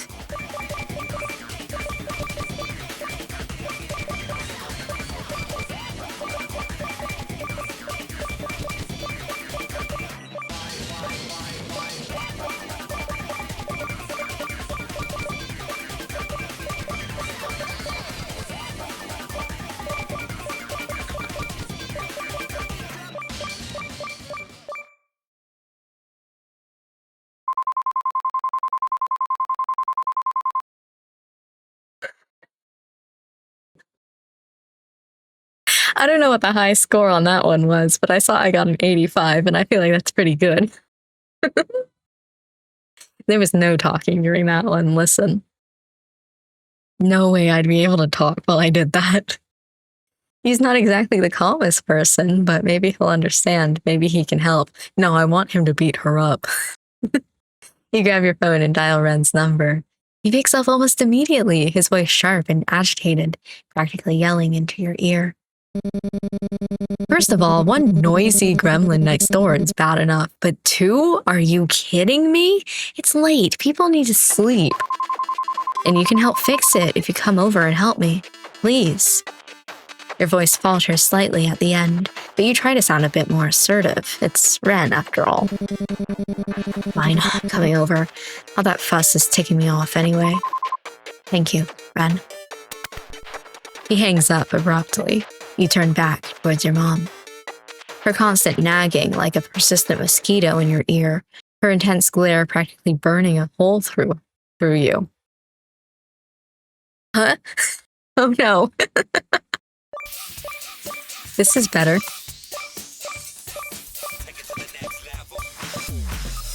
That's a lot of eyeballs, and they stayed for a hot second. It can't be that long. He lives right next door.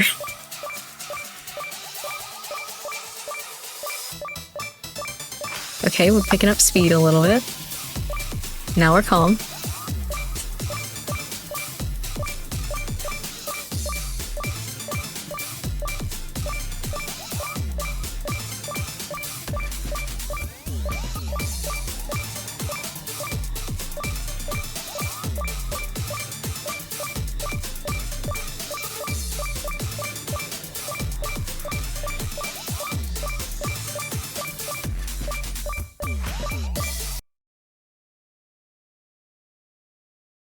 Thank you, thank you. I was trying my best, thank you. I was worried a little bit there that I was gonna miss just like one. It was gonna all be over. Let's go! You manage to calm yourself down, your heartbeat finally steadying. Your mom's words still rattle you, but you remain calm. Calm enough to hold your tongue. Each minute stretches, her harsh words chipping away at the last remnants of your patience. How long is he going to take? Just when you begin to doubt he'll show up, a loud, insistent knock echoes through the apartment, silencing your mom's tirade for the first time all night. Who could it be at this time? You unlock the door and Ren stomps in, shoving the door just wide enough to barely miss hitting you. And who might you be? Ren looks her over with a mix of disgust and irritation, but there's a flicker of something else in his expression, something you can't quite place. I'm the poor guy next door that has to deal with all the noise. He points an accusatory finger at her in the classic haughty Ren fashion.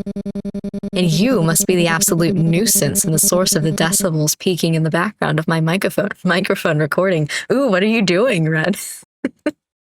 You resist the urge to clamp a hand over his mouth. No, don't. Let him continue. Though you know deep down that if anyone can stand up to your mom's fiery temperament, it's Ren. How dare you? You barge into my home and call me a nuisance? You don't live here. Stay out of things that don't concern you. Too late. Your screaming was so loud they call you the Queen of Banshees. I thought it was the damn fire alarm with all the heat that was going on next door. Stellar performance, by the way. Your mom's grip tightens at her side, her arm lifting ever so slightly, and for a moment you think she might actually swing at him. Despite the satisfaction of seeing someone finally stand up to her, you quickly step in, no, before things escalate. Mom, this is Ren. He's my neighbor. I can see that. And he's also rude, disrespectful, and completely uncouth. Takes one to know one, doesn't it? Okay, Ren's just here to let us know this conversation is getting a bit loud. Maybe we can continue this another time? Another time? Do you think there will be another time with the way you're acting? Get a grip. You wouldn't even need a second chance if you just listened to me. I have the solution right here. Ren clicks his tongue, his scoff echoing through the room. And what might that be, O great oracle of wisdom? Enlighten us all with your divine brilliance. You see the anger ignite in her eyes as she storms towards him. For a moment, it looks like she might grab him by the collar, but she visibly reins herself in, hands trembling at her sides.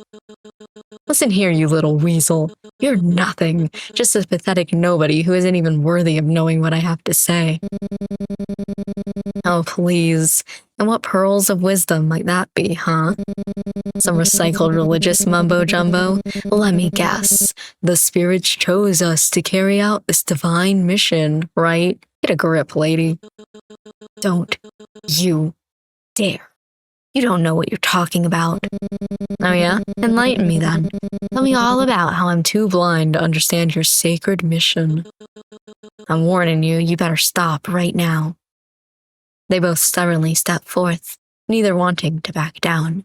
You think now might be a good moment to step in before anything escalates further. No, please. Damn it. Okay. Every single time.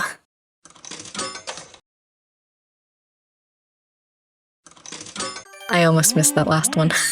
I almost didn't click in time. All right, I think this is going nowhere. You raise your voice, trying to break through the tension in the room. Mom, I know how much your teachings mean to you, but I really don't think they're helping right now. Wait. Is this what they meant before by she's a teacher? Like this is what her teachings are? I don't like that. No, they are helping. It's just you and this cretin who's the problem. Ren steps forward, his tone suddenly calm but firm, cutting through the chaos like a knife. Wisdom is best received by those willing to seek it. Isn't that how it goes? Your mom's head whips around, her glare sharp enough to cut steel. What could you possibly know about our teachings? Our teachings? Those who force their beliefs risk driving away the faithful instead of guiding them. Isn't that in the same scripture you hold so dear? Forceful, but not too forceful. Isn't that the balance you people always preach about? For a moment, your mother freezes, her lips tightening as his words hit a nerve. Whatever Ren is saying seems to have worked a number on her confidence. How dare you preach to me about what I know best? Who do you think you are?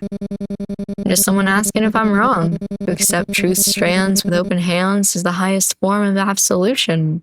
Or am I mistaken? Her expression falters, the weight of his words pressing down like a mirror held to her ego. Look, I know how you religious types are, but right now you're doing more harm to your daughter than good. He glances at you, and for a brief moment, you feel an unspoken understanding pass between you. So, maybe think about what's best, not for you, but for her, no matter how much you think you're helping. Your mother hesitates. Ren's words might actually be appealing to her consciousness, one that you never knew she had. I'll let this go for now, but only because my teachings tell me to take the higher path. But I won't let this matter rest. I won't stop disciplining my daughter just because some kid tries to preach to me about my beliefs. Surprisingly, Ren remains silent, his expression unreadable. What's the matter? Nothing to say now? All that confidence gone? I just hope someday you'll realize not everything revolves around you. Ooh, good line. Damn. You little... All right, Mom, please, it's late. Let's just leave this for another time. Your mother's glare lingers, but after a long moment, she backs down, storming out of the apartment and slamming the door behind her. You'll regret this. Both of you will. The apartment falls silent, the tension still lingering in the air, until Ren's dry scoff breaks the silence. Your mom's a real piece of work. Yeah, she was painted by a much angrier and resentful Da Vinci. Ren lets out a scoff. At least she's gone for now. You hesitate for a moment, caught between your burning curiosity and the hesitation to pry, but your need to know wins out. Hey, if you don't mind me asking, how do you know exactly what to say to get her to back off from her religious fervor?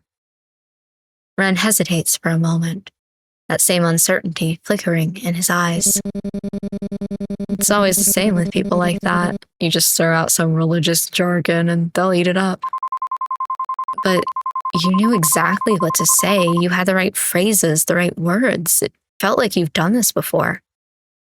Ren's expression tightens, the uncertainty deepening. Look, I know people like her.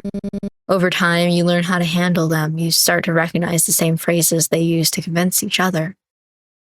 You want to push further, but something about the way Ren's eyes avoid yours, no matter how much more prodding you do, you drop the matter.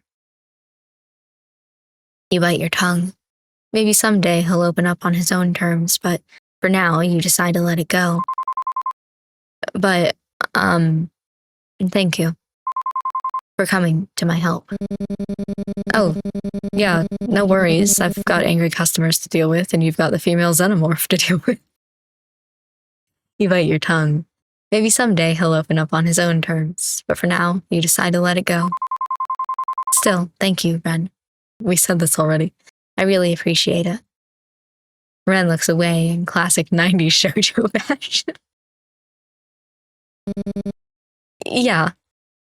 He coughs, then unexpectedly meets your eyes with more seriousness than you're used to from him. I just hope you'll be alright. I know how hard it can be to deal with people like them. Thanks. I think I'll manage. What's another 30 years of mommy issues, right? Mommy issues, spiritual issues, and religious issues. The trifecta. Triforce, even. You can't help but muse at his little quips. After everything you've seen of Ren, you realize there's more to him than just being snarky and hot-headed. It's not all arrogance or bitterness. It's a defense, a shield he puts up. And somehow that makes you feel less alone in your own sharpness. Maybe your sarcasm doesn't make you a bad person, like your mother always said.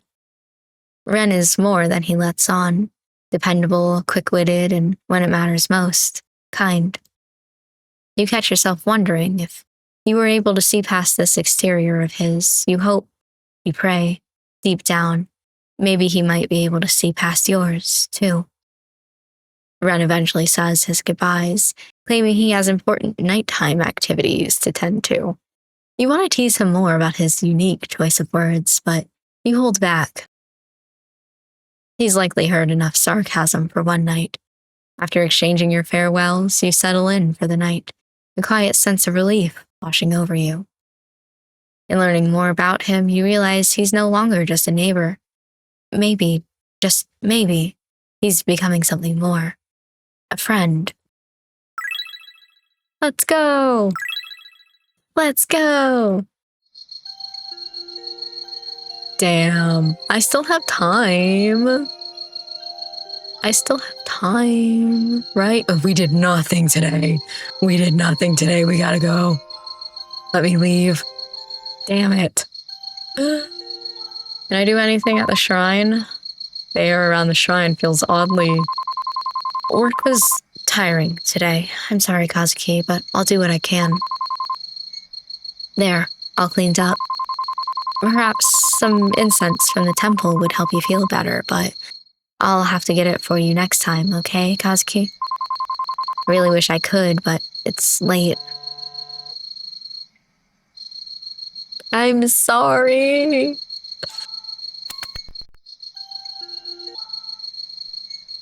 Window remains open, but this time there's no cotton candy scent. Instead, you see a child crouching in the corner, unmoving. No explanation, no reason, just there. Now that's a strange sight. In true classic horror movie fashion, do you keep the window open, check if he's okay, just in case it's a neglected child? Or do you pretend you saw nothing and close the window? Oh god, I didn't notice him until now.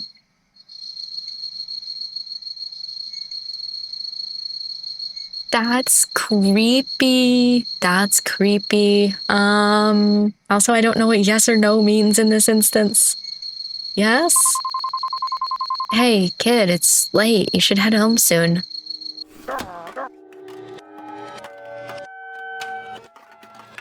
I don't want want to play this game anymore.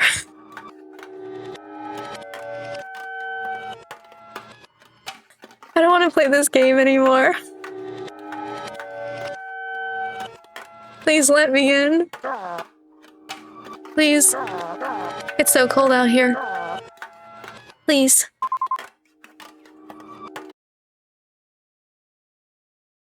And just like that, whatever was outside the window is gone.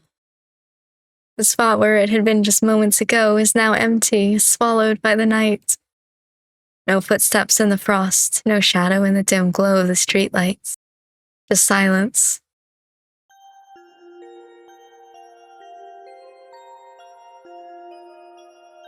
Is there anything else that I can click on in here, by the way? I don't think there is, but I need some DDR. You're keeping it together pretty well. No, I'm not. Meowtrick 9000? I need this for my sanity.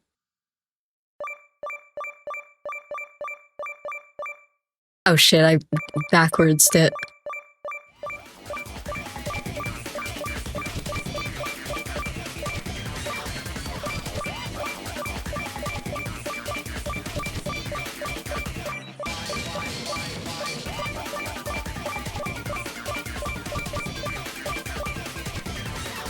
That was too soon.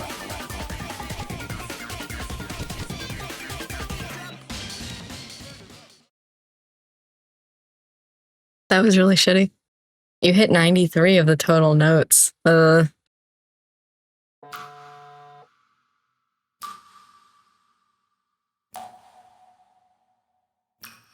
Why does that sound like that?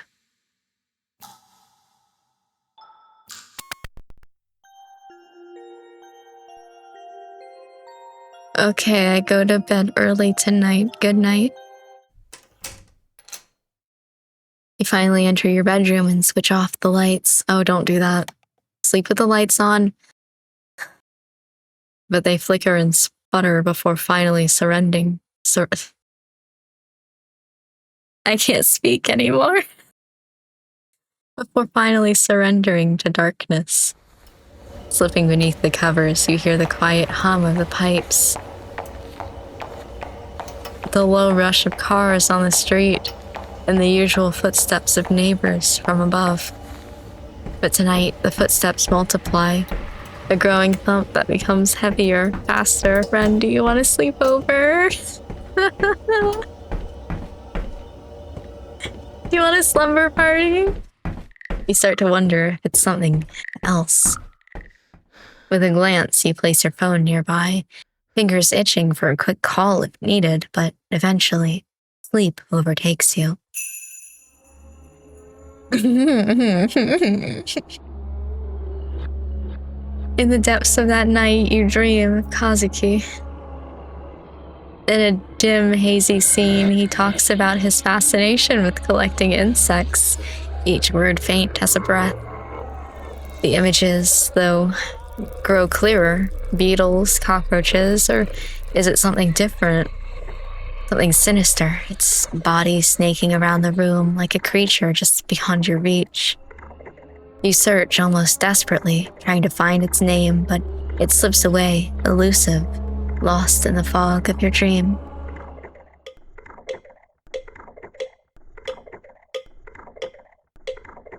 It seems as though the tapestry is finally unraveling itself.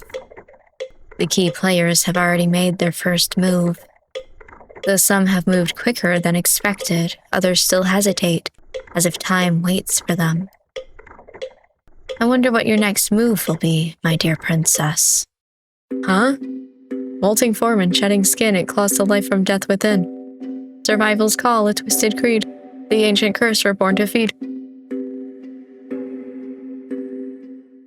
I can't read that.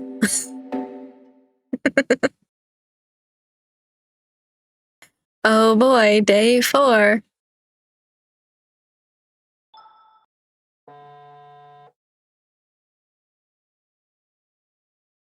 You wake up to the familiar buzz of your phone. A few messages from your mom light up the screen, The first one featuring a painfully outdated gif of balloons and glitter text. Is it my birthday? Happy birthday, Kit. I'll be dropping off a cake later. Make sure you finish it by tonight or it'll go stale. Okay, damn. Have a good day. Thank you, Mother. Ah, yes, a classic from your mother. Equal parts affection and command. It almost slipped your mind. It's your birthday today. You're turning... I don't know what you're turning. The number seems to glitch in your mind, like a censored secret the universe refuses to acknowledge. Or maybe you're just repressing it. Maybe this year your birthday wish will actually come true. Maybe your mom will finally listen to you, hear you out, let you breathe without the constant pressure of her expectations. Maybe today will actually be a good birthday. Just kidding. You already know how it's going to end.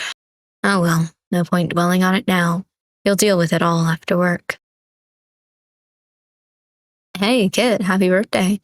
You're getting pretty old, huh? Yeah. Well, I heard from Tanaka-san that it's your birthday. Must suck having to spend it at work, huh? Well, it's just life. I don't know how many more ha-has I have left in me. By mid-afternoon, it's clear that today is just another work-filled birthday. The highlight of the day, a hefty sack of monthly reports unceremoniously dropped onto your desk by your boss. A truly unforgettable birthday gift.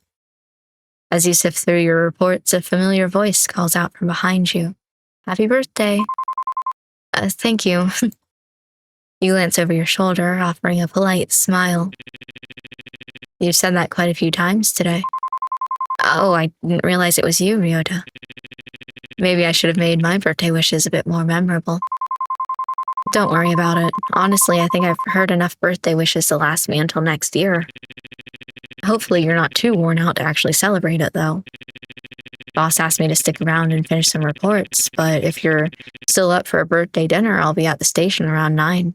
Or 8. Who knows what time I'm going to be there. Before you can respond, a voice cuts through the air from the other side of the office.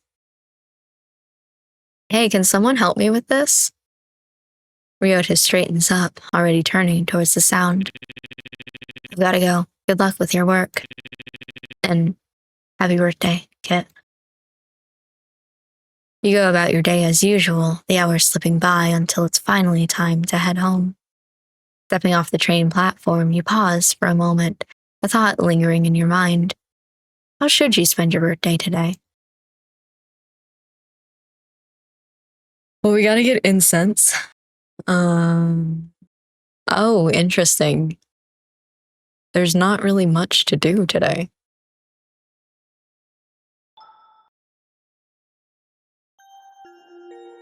Okay, well, oh, shit. Well, hold on. Lower Street, Temple. Hello. You're at the station.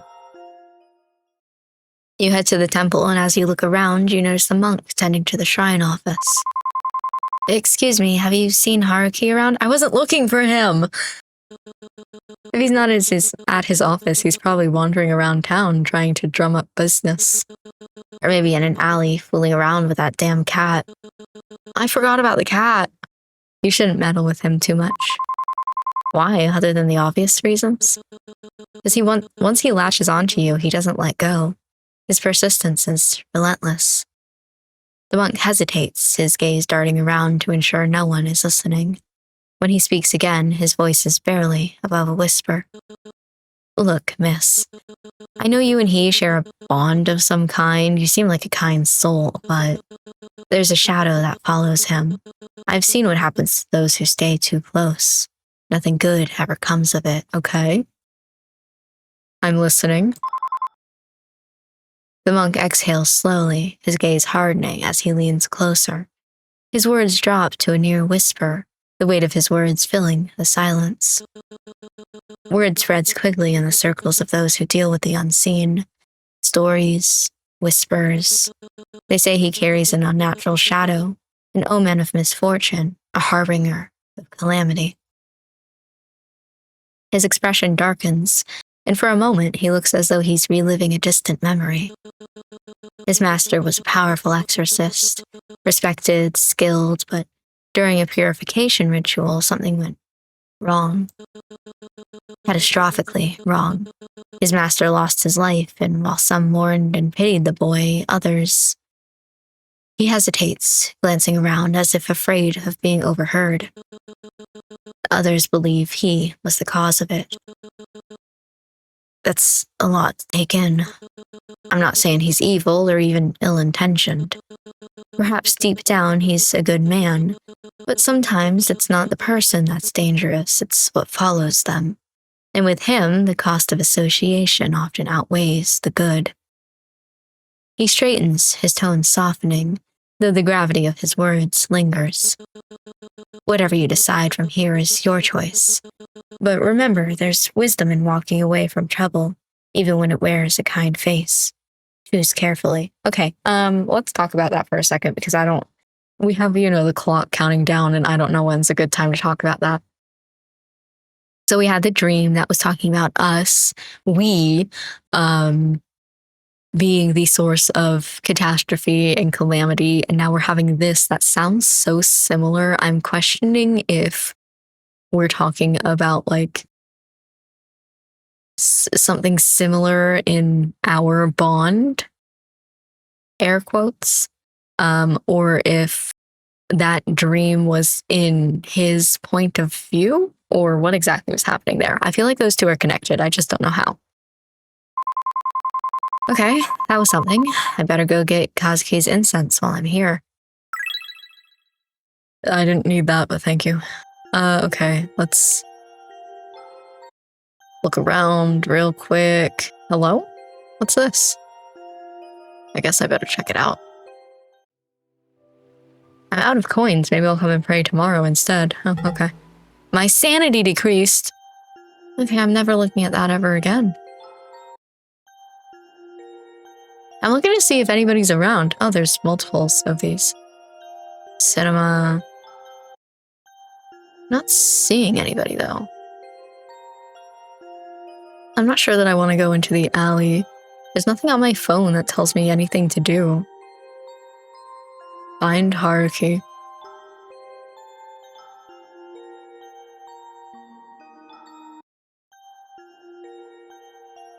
I guess I'll head to the station. I'll have a birthday. You arrive at this train station and stand by the gantry, waiting. After a short while, you spot Ryota stepping through the gates. The moment he notices you, his expression shifts. He tries to mask it, but the smile tugging at the corners of his lips is unmistakable. I still, despite the fact that we just had that whole conversation about our character's mother, I still kind of like him. And that's such a weird feeling to be like, I don't trust him, but simultaneously I do like him. It's brief, a flash of something warmer than usual, but it doesn't escape your notice. As he approaches, his tired eyes reflect the exhaustion from work, but the soft smile never quite disappears. Ah, you're here. Sorry if I kept you waiting. Were you waiting for me? I hope I didn't make you wait too long. I'm glad you decided to come. If you're still up for it, we can grab that dinner, just like I promised. It's my treat, of course. Yeah, sure. I'd like that. Let's go have that birthday dinner. For a moment, Ryota seems caught off guard. His eyes widen just slightly before his expression softens into a warm smile, his relief and happiness unmistakable despite his efforts to stay composed. Really? I mean, great. I was worried you might have had plans with someone else. Nope, my day is free. I'm not exactly the life of the party. I enjoy being around you. You don't need to be the life of the party to make someone's day better. Thanks. That means a lot, really. Well, there's this takoyaki place nearby. It's not fancy or anything, but I thought, well, it's your birthday, so you should get something good to eat. Sounds perfect. Lead the way. The rich aroma of grilled takoyaki fills the air as you step into the cozy eatery, its warm lighting casting a welcoming glow. You take a seat beside Ryota at the counter, the comforting aroma of freshly grilled takoyaki wafting up as a steaming plate is set before you. For a moment, neither of you speaks, the quiet hum of the restaurant filling the space. You glance at Ryota, his gaze fixed on the food, and find yourself wondering how to break the silence. Ask about his place? This place? How'd you even find this place? It's so tucked away. Honestly, it was by accident. One night after work, I was wandering around and just ended up here. I didn't even know this place existed before that. An unlikely coincidence? Quite so. Like how in stories, the main character always ends up in just the right place at just the right time. Maybe we're in some cheesy romance written by some lonely writer. Well, they've got some good taste for food, I guess. Tell me about the food. I didn't know you liked takoyaki. I'll eat anything, really, even shellfish. What's wrong with shellfish? They're like the ocean's cockroaches, physically and biologically. Such a dramatic way to put it. They're delicious, though. Yeah, well, so are cockroaches to some people, apparently. Okay, fine. I'll stop trying to defend seafood. I guess I'll ask about work. How was work today? Pretty busy. I was rushing to meet a deadline, but luckily I made it just in time. Alright. I hope I didn't make things harder for you. If you needed more time, we could have done this another day. Ryota shakes his head, a soft smile spreading across his face. Don't apologize. If anything, it gave me something to look forward to. Anything for you. That's kind of nice. As you sit at the counter, the comforting aroma of takoyaki wafting around you, a raised voice from a nearby booth catches your attention. Despite your better judgment, you can't help but overhear the conversation. Are you seriously going to let them dictate everything? Every decision, every plan, it's always about what they want. Out of everyone, you should understand why it's not that simple. Understand? I've been trying to understand for years, but it feels like I'm the only one trying. I'm tired, you know? Tired of feeling like I come second to your family. You sit quietly, the tension in their voices making it hard not to listen in. The weight of their argument feels heavy, and as you steal a glance at Ryota, you realize he's also caught up in their words, his expression thoughtful. There's a moment of silence between you, broken only when Ryota clears his throat and says softly, "They're being awfully loud."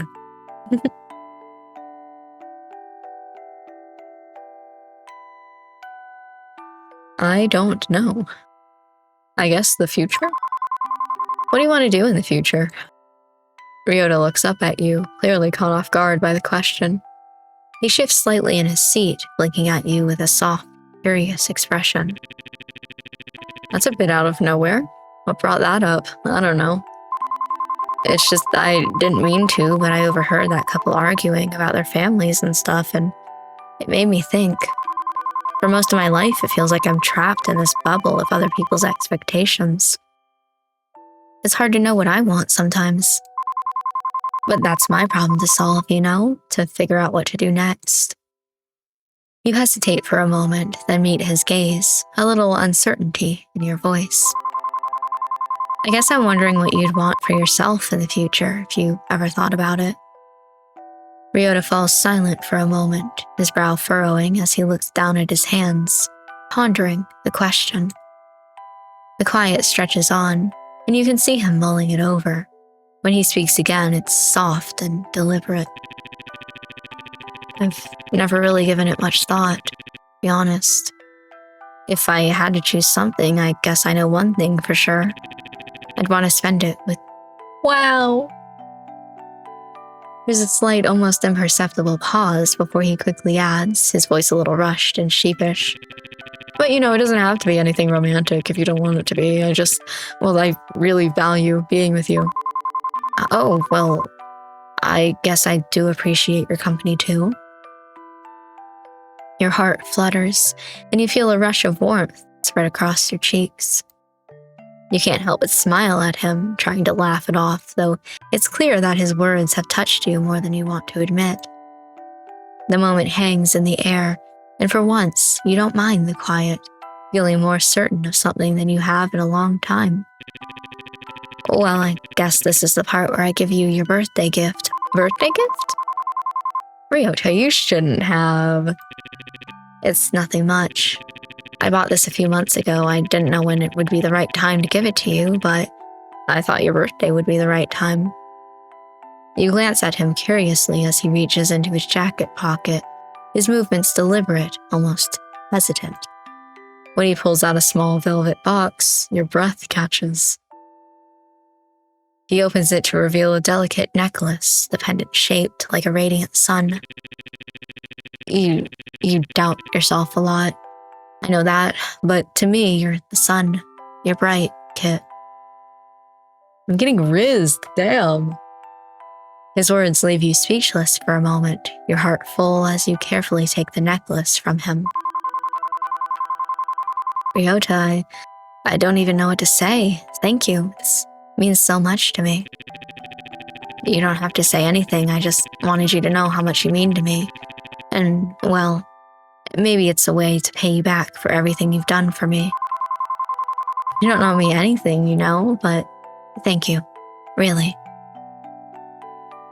The two of you fall into a quiet rhythm as you leave the restaurant, the necklace resting against your collarbone, its weight a comforting reminder of his words.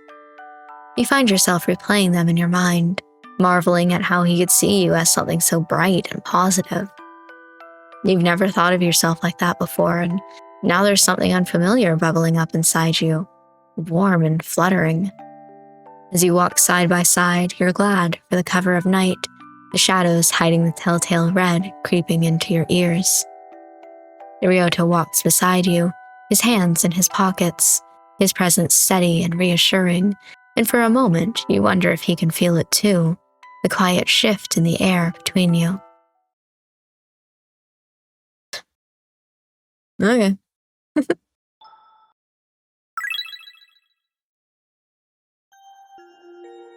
We still have time. There's really nothing much else that we need to do, though.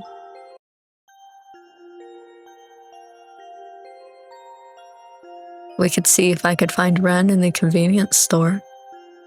Bother him. The cashier greets you with a weary but polite smile. Gonna guess it's not Ren. Can I help you find something? What are you holding?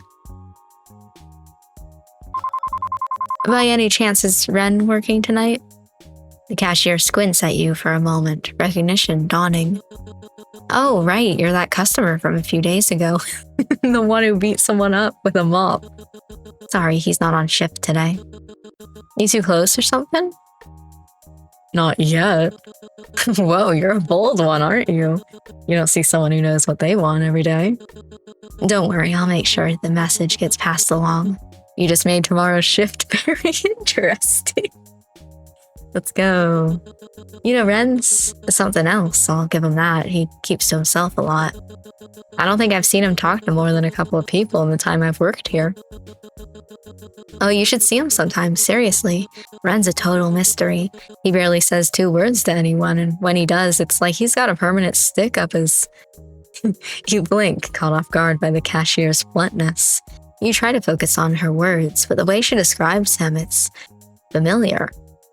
It hits a little too close to home. You know that feeling, keeping everything inside, not letting anyone get too close, too comfortable. It's safe that way, right? You don't risk anyone seeing the real you, and they won't push you to open up. Honestly, I don't get how anyone stands him.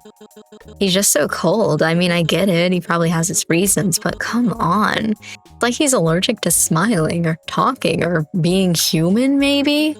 He just keeps to himself all the time. I want to leave this conversation, woman, if you're gonna keep shit-talking him. If I didn't know better, I think he doesn't even care.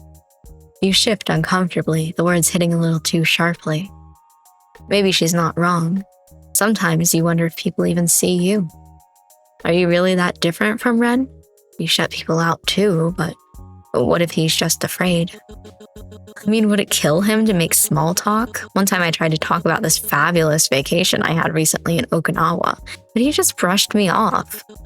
Well, I'm not saying he's a total jerk, just hard to get to know. But hey, that's Ren for you, right? Everyone has their quirks. You cut her off before she could keep going, your voice sharper than you intended. Hold on, I'm double checking. Interesting. I heard words outside. Damn, that's weird. I heard a noise outside. I wanted to check, but nothing's popped up on my cameras, so must be nothing. Honestly, I think you're missing the point. Everyone has different personalities, right? Some people just prefer to keep to themselves, and that's fine. As long as they do their job, who cares? You don't have to be all warm and fuzzy to be a good person. No wonder Ren can't stand you. You're so judgmental. I'm sure that's exactly what makes you so easy to get along with, huh? What did you just say? The tension thickens, and the cashier opens her mouth to say something else, but suddenly another voice from the back rooms cuts through the growing animosity. Everything okay out there? What's going on? Oh, nothing serious. Just talking about Ren, that's all. Nothing to worry about. With a grumble, the cashier returns to her work, her eyes still flashing with annoyance. You can tell you've ruffled her feathers, but it feels like a small victory. She might have a lot to say, but at least you didn't let her talk down about Ren anymore. Stop bothering me and go find Ren. He's probably at that cinema for that stupid movie he's been blabbering about. Okay, I could do that. Yippee! Is it really gonna be? It really is. Let's do that if we have time. Let's go. The cinema is this way. I have all the time in the world. Oh, is the cinema not this way? Here it is. I'm here to bother you. There seems to be a notice on the door. We are currently closed for today due to rat infestation. Please come back another day. Of course, they had to close it on my birthday. You let out a long sigh, feeling as though the universe itself had conspired against you. I forgot it was my birthday. Like buying a 6-inch sandwich and picking out the ingredients by hand and still not getting the exact order you want. How did that slice of pickle get in there? Just as you're about to turn and leave, a muffled thud catches your attention. In the distance, you spot Ren frozen in place. His mouth hanging open in sheer disbelief. The popcorn he was holding lies scattered on the ground, a tragic battlefield of golden kernels.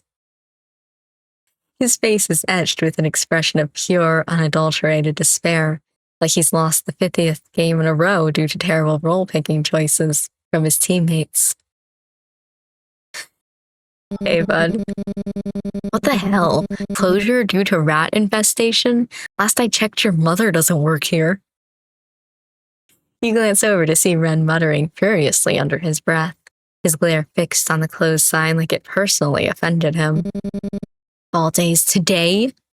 He throws his hands up in frustration, the dramatic flair practically tangible. I was this close to seeing the premiere of the Taekwondo Man 2010 menacing me. My life is in utter shambles. I'm going to crash out. You can't watch him crumble anymore. I could, yeah. You step forward, your own determination brindling through you. Ren, are you alright? Do I look alright? Do I have any shred of positive intonations on my face? You look like you've seen better days. No, I'm not alright. In fact, I'm about 7 seconds away from completely losing it. Do you know why? Because the most anticipated movie of my childhood is now unavailable. And why, you ask? Because some inconsiderate slob decided that turning this place into a dumpster fire of filth was somehow more important than being a decent human being and keeping it clean. All I wanted on my day off was to watch this movie, the movie I've waited years to revisit, and now I can't even do that. Unbelievable. None of these sound like good options. What do you mean? You could do something else? Oh sure, I'll just waltz out of here and start a new hobby. Maybe become a pottery enthusiast or take up interpretive dance. That'll totally make up for the emotional hole this movie has left in my soul. Wow, the dramatics. You're really taking this well. Yeah, maybe I'll just smash the glass, swipe a few tubs of popcorn, and call it a night. At least I'll have something salty to drown my sorrows in. First of all, that popcorn's probably so stale it could double as gravel. Second, maybe aim for a coping mechanism that doesn't end with you in jail. Pretty sure they don't screen movies in a cell. Whatever. I guess venting to you helped take the edge off. I can live without seeing the movie today. Barely. What are you doing here anyways? Come to see me? Yes. Really? How'd you even know I was here? Are you psychic or something? Get real. Actually, your coworker said you'd be here. Wait, did you seriously go looking for me at the convenience store? What are you, some kind of stalker? Yes. No, just someone who wants to hang out with you. Well, I guess that's nice of you. Not that I care or anything. Anyways, I'm joking. I don't mind your presence, I guess. Maybe it's fate or whatever cheesy thing you believe in. I guess. Well, since we're both here, is there something else you need? Otherwise, I'm heading home to work. Definitely work, not to stream or anything. Why would you think I would? Ask about the exorcism. Just want to spend time with you. Really? You want to spend time with me, of all people? What's next? You're going to tell me I'm fun to be around? Maybe I am. Oh, great. Now I'll have to reevaluate my entire identity as a stone-cold bitch. Thanks a lot. Well, since I'm apparently your entertainment for the night, I guess I can stick around. Just don't expect me to juggle or anything. By the way, happy birthday. Wait, how did you... He shrugs nonchalantly, though there's a hint of smugness in his tone. You know, you should really keep your internet data secured. Some expert hacker like me cracked all that data almost instantly. If it were someone else... Yeah, so tell me how you really found out. Okay, fine. I saw it online. But hey, does it really matter how I knew?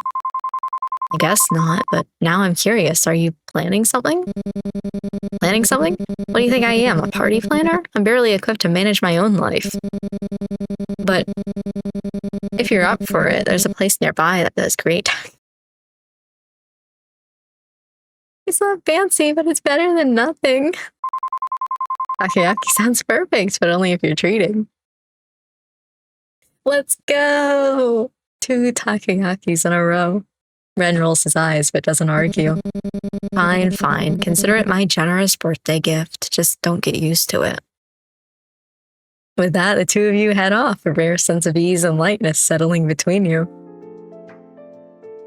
You make your way to a nearby food stall, the mouth-watering scent of sizzling takoyaki filling the air, blending with the lively buzz of the evening. Do I have enough time after this? Can I go... Can I go for a 3rd takoyaki? Ren walks slightly ahead, hand shoved into his pockets, tossing a dry remark or two over his shoulder. Despite his usual cynicism, there's something oddly comforting about his presence, and the warmth of the takoyaki in front of you adds to the calmness you've always been craving. It's a nice surprise, really. When it's time to leave, Ren pauses for a moment, his usual smirk softening just a bit. He glances at you, looking almost uncharacteristically thoughtful for a brief second. Well, thanks for letting me crash your birthday plans. Don't expect me to get all sentimental or anything, but I hope it was a good one. I cannot believe. Yippee! I'm heading home now. Damn it! I don't get to go for a 3rd takoyaki, damn it. You step into your home, greeted by an eerie silence. Eat. On the dining table sits a small cake, meticulously decorated with pastel icing. A note rests beside it in your mother's familiar handwriting. Eat this, all of it. It's good for you. A strange unease prickles at the back of your mind, but you sit down anyway, carving a cautious slice and taking a bite. I think this is drugged. At first, it's sweet, soft sponge with a hint of vanilla, but then something foreign grates against your tongue. You pause, your stomach tightening as you pull the bite from your mouth. Oh. Revealing long strands of hair tangled in frosting. What the hell? Did Mom poison me? You run to the sink, spitting it out, gagging, but it's as if your body has already decided to reject more. No, my 2 takoyakis! A sudden heave forces you into the sink as bile rises uncontrollably. You continue to vomit, various substances escaping your lips. Your lunch from today, spit and stomach acid, and more hair? You clutch the edge of the sink, trembling, as more hair spills from your mouth, clinging to your lips like something alive. I might actually gag, actually. The tang of stomach acid burns your throat, but what follows sends cold terror coursing through your veins. This doesn't normally, upset me, but there's something... Listen, the writing is so good, I'm actually kind of getting nauseous. Chunks of meat, raw and glistening, hit the sink with wet, sickening splats. You try to catch your breath, but another wave overtakes you. Your body convulses, bringing up more and more. Hair, bits of undigested food, and then teeth. Jagged, yellowed teeth rattling against the porcelain basin. Maybe you're hallucinating again, you think. Maybe this isn't real. But the sensation, the heaving, the burning bile, the slick muck sliding from your mouth, it's too vivid, too visceral. The grotesque parade of horrors continue, spilling from you like some cursed fountain. Each retch leaves you weaker, yet the torrent doesn't abate. As your trembling hands clutch the edge of the sink, you dare a glance at the carnage below, and then you see it.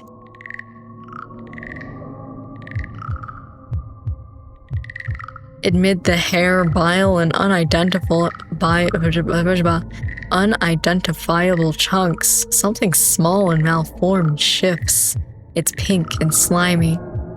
It's like a ball of meat, alive. It expands and deflates ever so slightly, almost like it's breathing.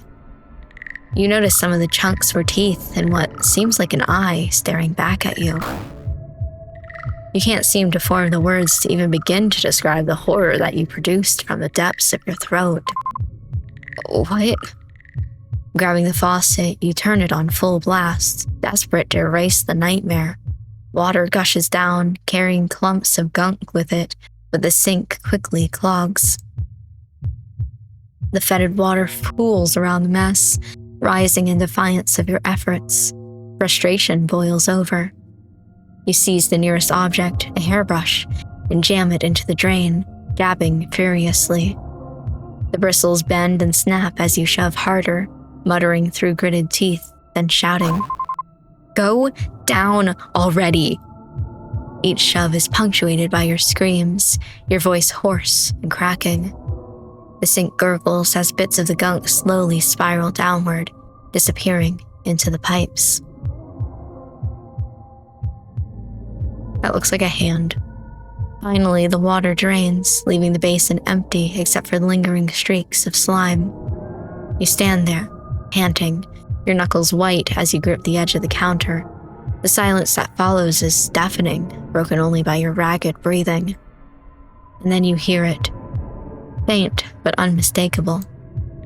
A soft, pitiful cry. You stumble back from the sink, your legs shaking uncontrollably, and you collapse onto the floor. Hot tears stream down your face as you gasp for breath, the sound of your own ragged sobs filling the suffocating silence of the kitchen. I didn't mean for this to happen. Please forgive me. You clasp your hands together, so tight until the knuckles turn white, as you pray fervently to anyone or anything that will listen to your cries. Please, please forgive me. Kazuki, I'm trying, I swear. I'm trying. I'll find out who did this to you. I don't know what this has to do with him, but okay. I'll make them pay. Just please don't hate me. You moved on? Kazuki? Sorry, I'm so sorry. Please, I'm doing my best. I'll avenge you, I swear. How could you? You moved on? Already? No, I didn't. You're a liar. You've already forgotten me. Cheated on me like none of it mattered. No, that's not true. We weren't even really married. You know that. It wasn't real. Real? What were we? Nothing? A lie? Is that really what I was to you? Cheater. No, I'm not. Not what? You hear a shuffling behind you. Turning, you're met with a sharp gaze etched with an equally concerned grimace. Hey. Somebody better be dying or already dead with all the racket you're making. Ren. Yeah, I know who I am. What I don't know is what's got you so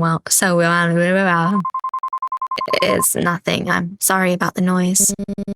It's nothing. Don't lie to me. I could hear how frazzled you were through the walls. It's just a stomach ache. I wasn't feeling well and I threw up, that's all. Ren's eyes narrow slightly, unconvinced.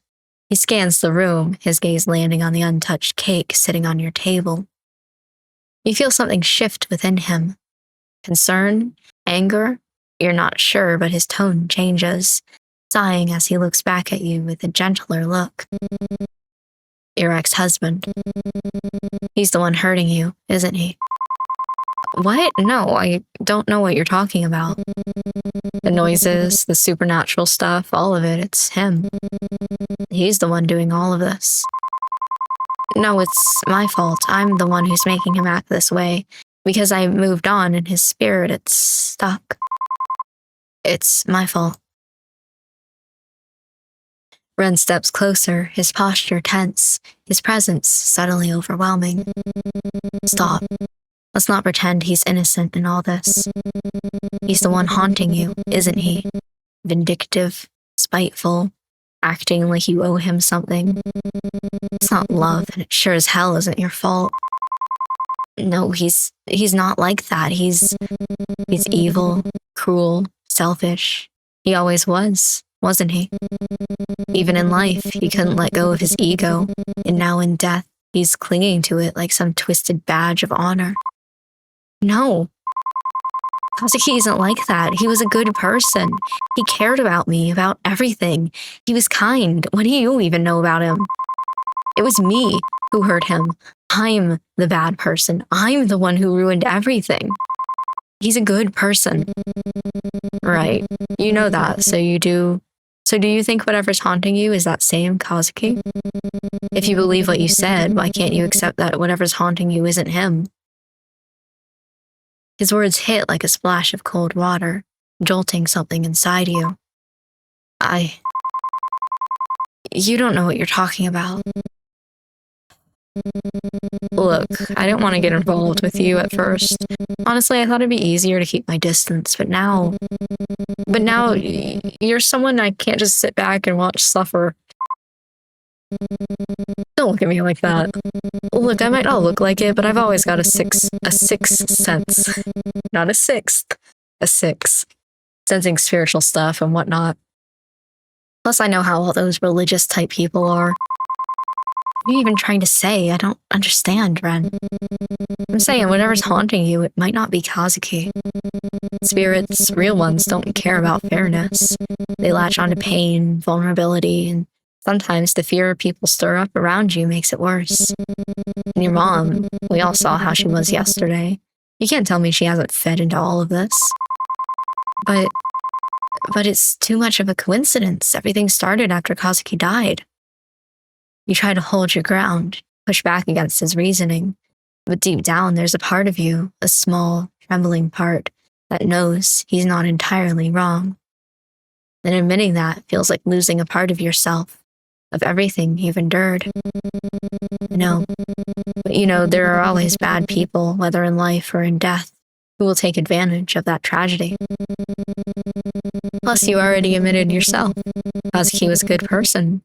I don't know him at all, but do you really think he would do all of this to you? His words hang in the air, heavy and unshakable. You don't know whether to feel relief or devastation at the possibility that the torment you've been carrying might not be Kazuki at all. If it's not Kazuki, who or what could it be? That's the tricky part. There are countless things out there, spirits, demons, even gods, just waiting to prey on human vulnerabilities. Even gods, huh? Well, I've always had a knack for bad luck. Maybe some of it rubbed off on you since you keep coming to find me all the time. But anyways, whatever it is, it might not be some big shot exorcist. I might not be some big shot exorcist, but I'll help you with whatever I can. You're important to me, so rely on me, okay? Ren, thank you. For both unlucky, maybe sticking together will cancel it out. And I guess I can't leave you alone for now. You want to sleep over?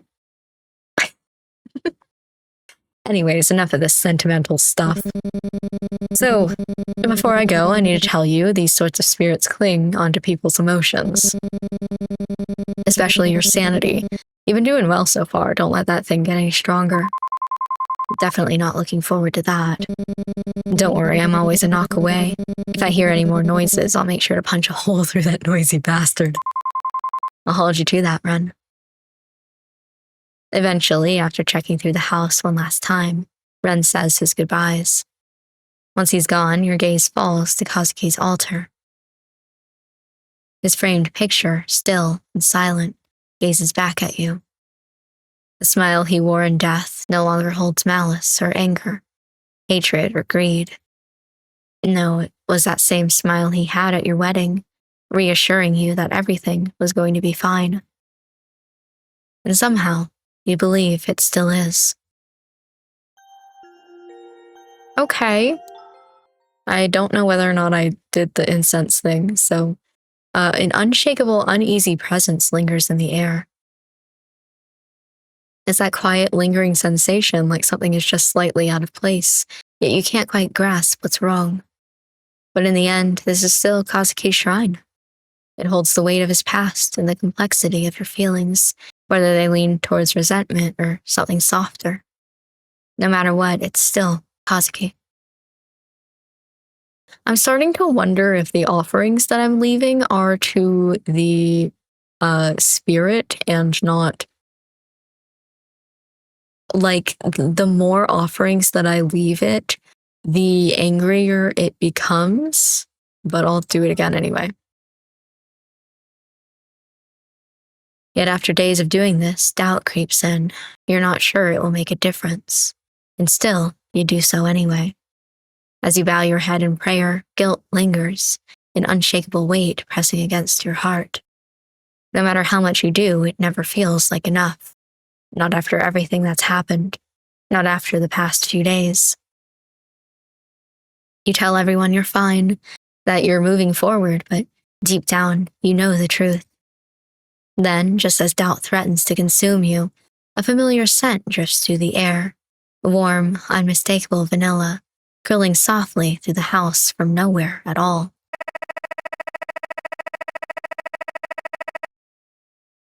Next time, if we do manage to celebrate your birthday, I'll get you the sweetest vanilla cake I can find. The memory rises unbidden, pulling itself from the depths of your mind. It's so simple, so fleeting, yet it wraps around you like a quiet reassurance. A reminder that Kazuki was, and always has been, looking out for you. Yippee. I mean, if I keep getting affection for doing this... You sure I can't get a third birthday meal? Okay, let's go to the bathroom. You've been so strong, holding everything together so well. But you don't have to keep struggling like this. Wouldn't it be easier to just let go, just a little? You don't need to rely on something so fleeting. A proper rest, just one peaceful night, might be all you need. Do you still want to play the rhythm game? Yeah. I've done all of these. Did I do Funky Vibe? I don't remember. Let's do something on normal. I feel like that was messing with me. Oh shit, this is harder than I thought it was gonna be.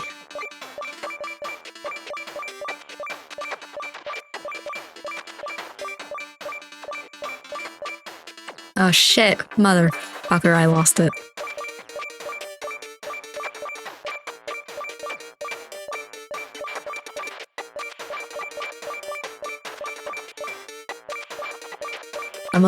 I'm a little bit slow, but it's okay. I didn't get it. Don't call that impressive. If it's not 100%, I don't want to see this. That's doing pretty good. Okay. Gotta keep my sanity high. All right, and then we'll go to bed. My phone buzzes with a notification. It's from Mom. I'm busy with important matters. I won't be able to be there for you for a while. Oh, thank God. Take care of yourself. You stare at the screen, a sigh escaping your lips as relief. What? Try it again. A sigh escaping your lips as relief floods in. What the? Good for me, I guess. Maybe I'll get some peace without her breathing down my neck. Something feels off. The phrasing is strange, almost like she's choosing her words carefully. There's no condensation or nagging, just silence after the message. Maybe I should. You stare at the message thread, your thumb hovering over the keyboard. A simple "Are you alright?" forms in your mind, but something stops you. Memories of her constant control, her overbearing presence flash through your mind. No, she doesn't need that from me. Not after everything. Instead, you type out a single word. Okay. You hit send and lock your phone, tossing it aside. For once, the silence feels like it's yours to control. What is this? The funny thing about curses, they have a way of sticking around, don't they? Once upon a time, back in an era where lords were powerful and spirits were just as real as the air we breathe, there was a tale that began with a powerful man and a simple girl. They weren't supposed to meet, much less fall in love. I was about to start singing the Oran High School Host Club opening. The girl had a way of drawing people, I didn't read the last one, even those who should have known better. Couldn't help but get caught up in her orbit. And where sorrow lingers, darker things are never far behind. Drawn not by her, but by the quiet ache clinging to the ones around her. Despite everything, she had to protect them. So she made a sacrifice, one meant to save everyone she cared about. But sacrifices like that come with a price. In her final moments, a wish was formed. Something simple, something all too human. But even the smallest wishes can have powerful consequences. And so, a curse was born. One that tied her fate to those around her, locking them all in a cycle they couldn't escape. Not until she made a choice. Not until someone was brave enough to break the pattern. So here we are, curses, gods, ghosts, and a whole lot of unresolved tension. But hey, no pressure. In the end, it's all about who you choose. No big deal, right? I like that.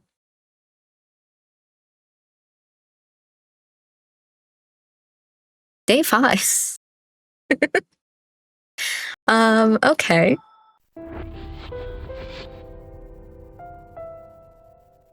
I thought that there was only like 5 days. Does it end on day 5? Or can I hit save here? Saved. Oh, quick save. Oh, interesting. I'm just gonna double check here real fast, and I guess I'll let you guys see this. Where? Not that. Where's the button that I'm looking for? Am I stupid?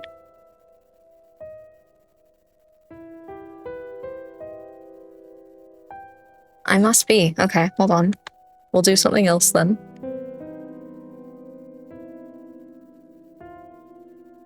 I just want to see the store page because I thought I had read that day 5 is the last day.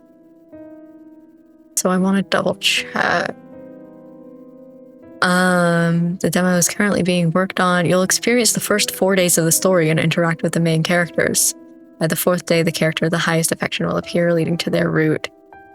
Though this branching will only be available in the full game.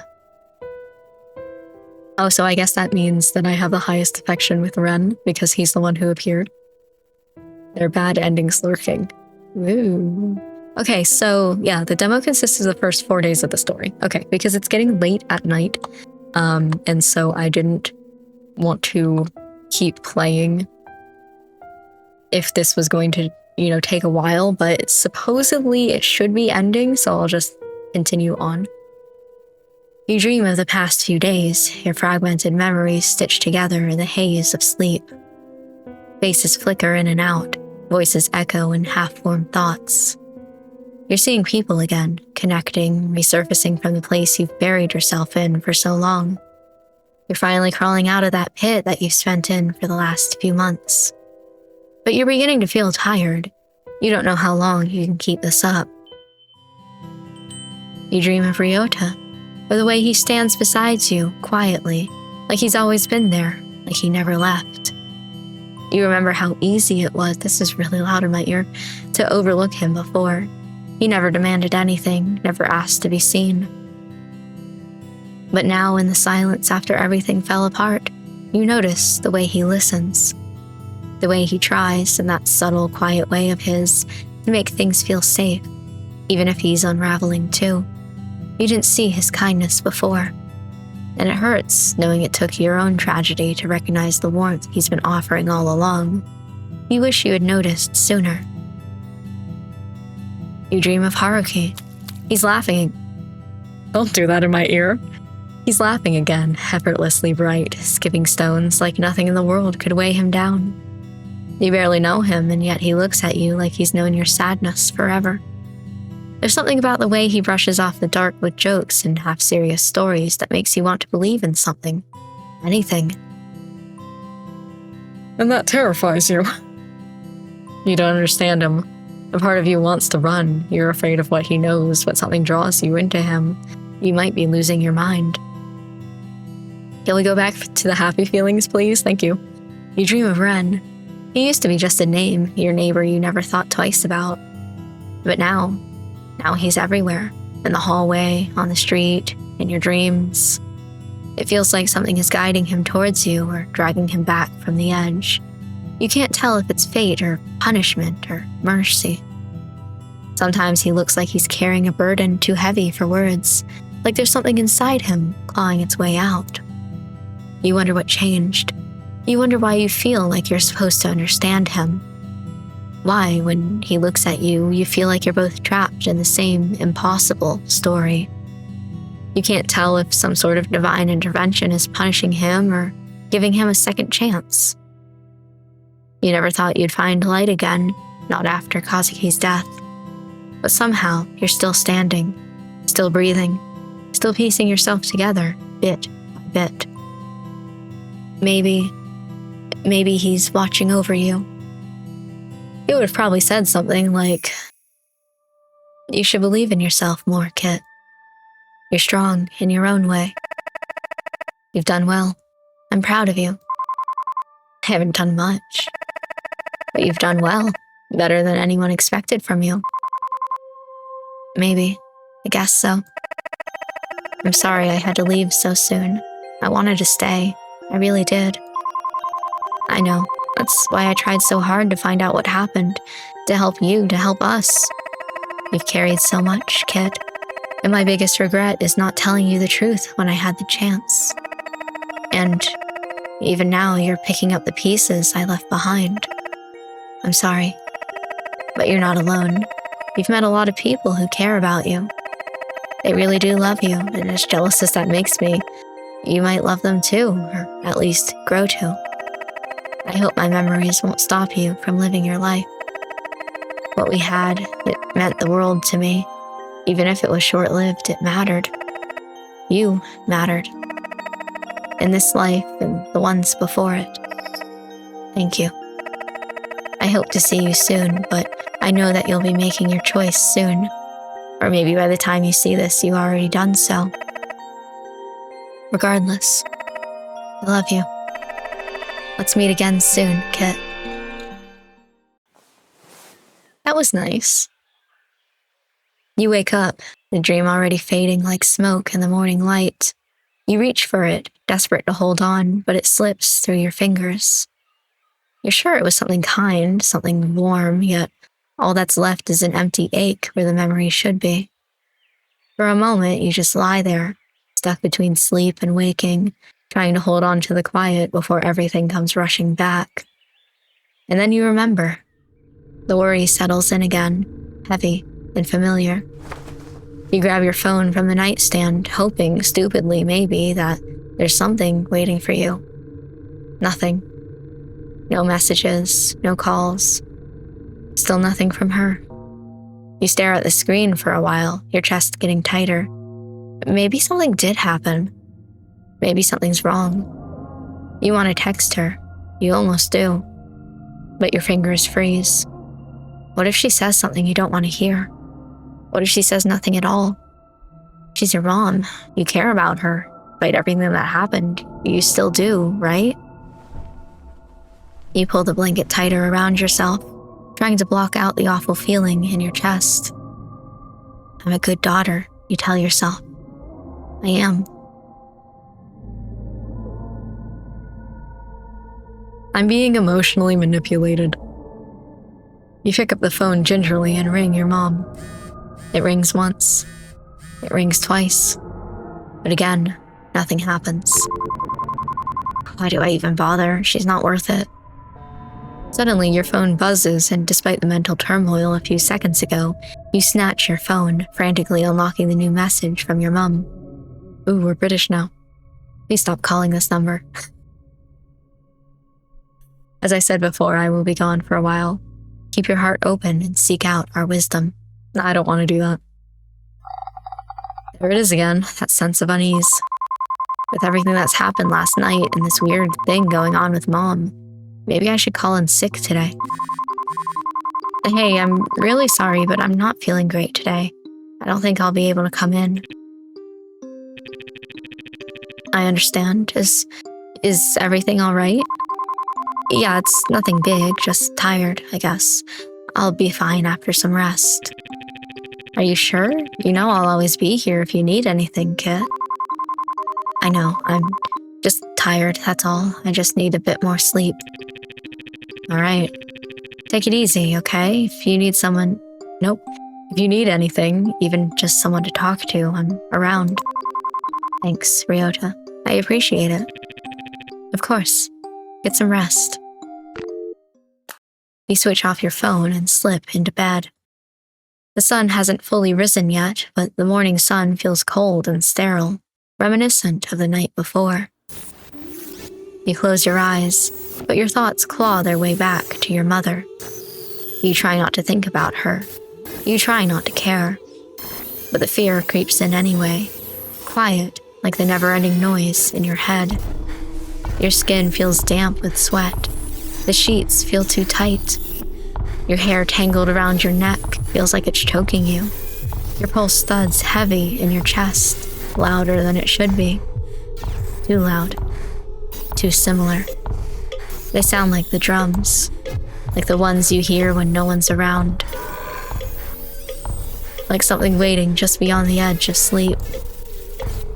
The noise grows until you can't tell if it's in your head or in the walls. Remember when we were thinking nice thoughts? And just as your heart begins to race, sleep finally and unwillingly drags you under. I'm getting impatient. Can't stand it. Every heartbeat, every breath she clings to, it grates on me. They keep interfering one after another like gnats buzzing in my ears. Why is this song so loud? Hold on.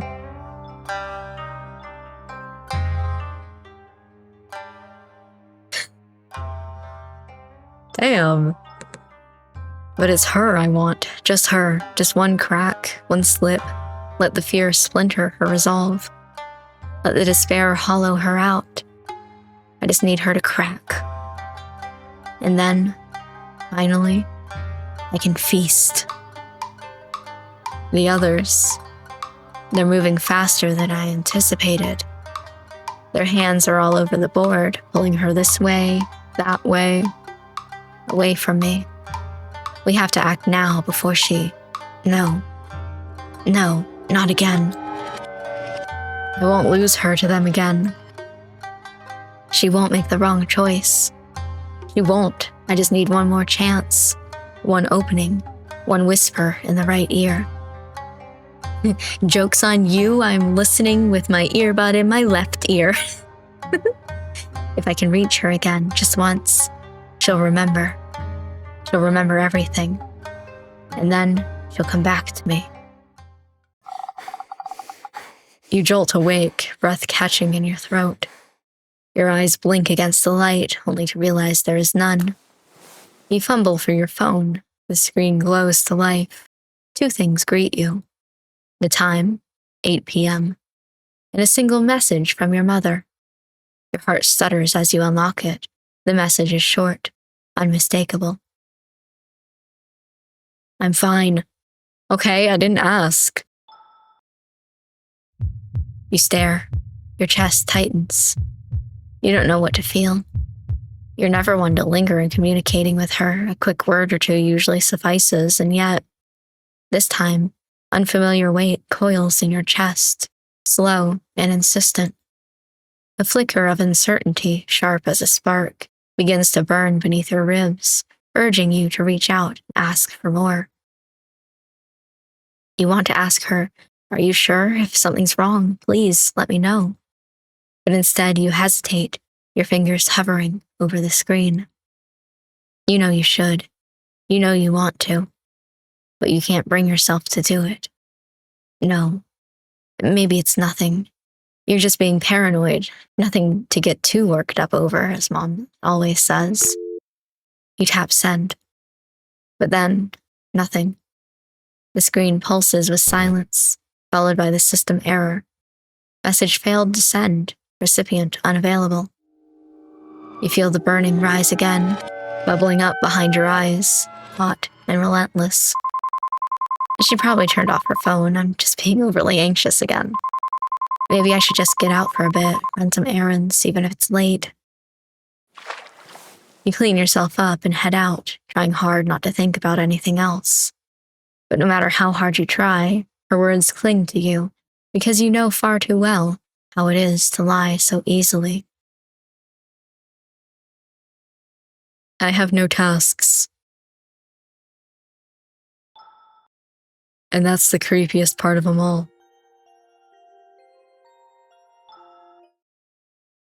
You lean in, straining to catch any sound beyond the door, but there's nothing. It's not unusual for Ren, yet the silence in this apartment building presses on you, leaving a gnawing sense of unease.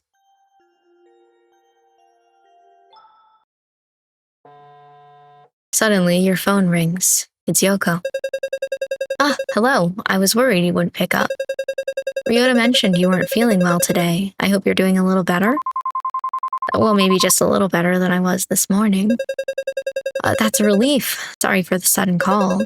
The thing is, Ryota dropped by the cafe earlier and, surprise, surprise, he left his phone behind again.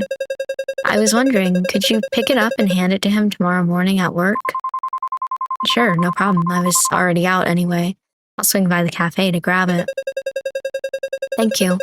You're always so sweet to us. I'll be waiting. Thanks for coming. I'd go find Ryota myself, but my boss is in a mood today. He gave me the stink eye just now. Can you believe it? The nerve. Anyway, here's Ryota's phone. Maybe you'll run into him somewhere around town, then you can hand it to him. No rush, not that he'll miss it much anyways. Aside from work stuff, I don't think anyone really texts him, except us. Oh, that sounded mean, didn't it? I didn't mean it like that, oops. Anyway, I hope you're feeling better. I'm doing alright. Yeah, it's alright. You got that look to you again. That look that says you're trying to figure out something or someone. Is this about your mom?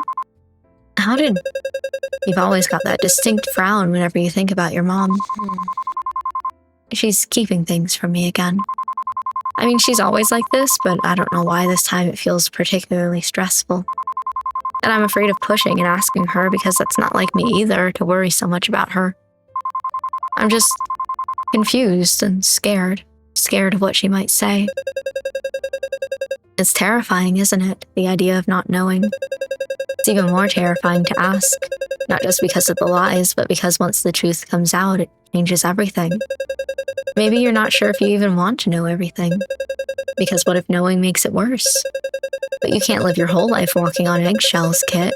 You can't keep shrinking yourself to fit into other people's secrets. You're allowed to feel betrayed. You're allowed to be angry. But don't let that anger become your compass. Let it pass, and ask. Push for the truth, even if it hurts. And when you get your answers, really listen. You don't have to trust blindly, but don't shut people out just because they keep things from you either. Hey, you don't tell me everything either, but I'm sure you have your reasons. Sometimes people hide things because they're scared too. That doesn't make it right, but maybe it makes them human. Anyway, I'll stop being dramatic now. Thanks again for helping with Ryota's phone. I should get going before my boss gives me another stink eye. I'll see you around, Kit. Okay. Is there anything... Try to find Ryota around the town. I can do that, maybe. Cat. He's a kitty cat. Dance, dance, dance, and a dance, dance, dance.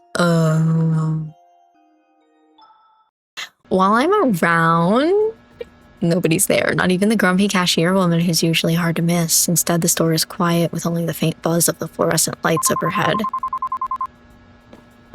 Okay. No matter how many times you circle the aisles of cheap snacks, you can't seem to find the exit. Oh no. Hold on, I'll try to get him.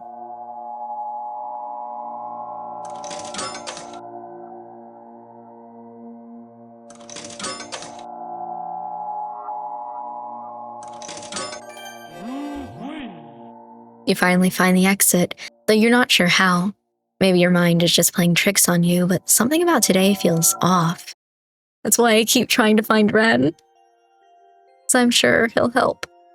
Okay.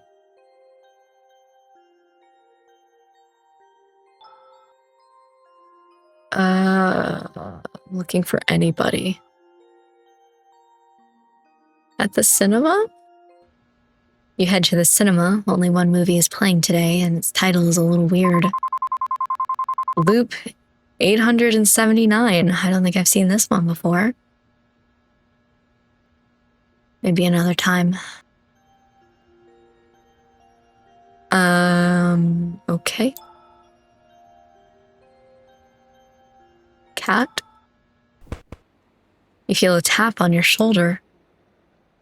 Oh no. Pardon me, ma'am. I hope life's been kind to you lately. Ooh. It's you again. Ah, so you do remember us. That's a good sign. Perhaps you've taken a moment to reflect our scriptures. I haven't. And once again, I'm not interested. That's disappointing to hear. You know, many of the troubles you've been facing, they're not uncommon. In fact, they're expected when one strays too far from the path. The spirits, for example. Don't. I've heard this speech before, but I overcame it myself with my own strength. So, no offense, but I think I can handle whatever else comes my way. That's certainly one approach, but imagine how much lighter your burdens could be if only you'd No, thank you. I really hope that's the last time I see them. Maybe I should report this to the police. Visit the police station, okay? Because I'm not finding Ryota or anybody. I can go to the police. You hear someone call out your name. Kit, there you are. Footsteps close in fast. Before you can react, you feel the heat of someone's breath against your cheek. Back up. Oh. I've been looking everywhere for you. The others keep letting you slip through, but not me. I don't blame them, though. They're not exactly persuasive. But you can't keep running from this. You have to listen. There's not much time left. Come with us. You'll see. You'll understand. I said no. Stay away from me. You try to push him away, but he only steps closer, his eyes dark and unyielding. You don't get it. They don't want us to tell you anything, but I know you want to know. It's tearing you apart, isn't it? That emptiness, that fear. I can take it away, right now. All you have to do is follow me.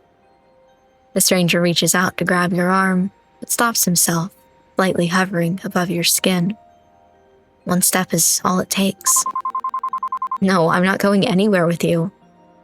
You don't understand what's at stake, so just come with us. He'll guide you to salvation. I told you no, stay back. This isn't just about you anymore. I have to do this for all of our sakes. His hands shoot out, gripping your wrists. It's cold, firm, and desperate. What the? Let go of me. Someone help! You scan your surroundings, but the people nearby avert their eyes, walking faster, pretending not to see. You twist, bite, your heart pounding as his grip tightens. He'll save us. All of us. Through me. Through you. It hurts. What's wrong with you? Let go. In his agony, his grip falters. You yank yourself free, stumbling back and running, leaving him behind, writhing, babbling in broken fragments. Okay. Oh, and now I'm back here, suddenly.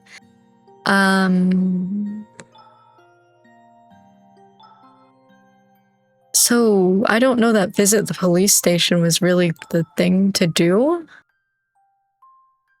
And I don't see anybody else. Do I just keep going places until I find somebody?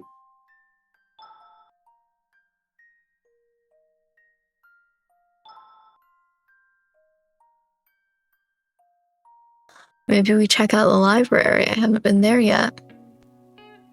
You head to the library, hoping to find some articles to read about something, anything that might help. Myths and legends? Your finger twitches on the mouse. Maybe you misread it. You scroll further. No matter how far you scroll, the words don't change. That's weird. Maybe I should read some other articles. What am I reading? Local news? Recently, there's been an increase in activity from local religious organizations. Yep. Reports claim new temples have been opening across the city, drawing in curious crowds. Recently, there's been an increase in activity from local religious organizations. Recently, there's been an increase in activity from local religious organizations. Recently, there's been an increase in activity from local religious organizations. Now things are getting weird. Recently, there have been some reports of strange sightings around apartment complex. Authorities have been advised residents to remain vigilant. A local exorcist claims there might be evil spirits at work. Evil spirits at work. Evil spirits at work. Evil spirits at work. Now things are getting weird. That's enough reading for today. Okay. The sweet shop? Step into Granny's shop, expecting her usual warm, cheerful demeanor. How have you been? I'm all right, dear. I've just been keeping busy as always. And you, how have you been? Well, actually, things have been a little... Oh, dearie. Granny, what did you say? Oh, my. Granny, I didn't quite catch that. Could you repeat it? Granny? I should go. I'm feeling a bit unwell. Maybe I'll see you later, Granny. Come back soon.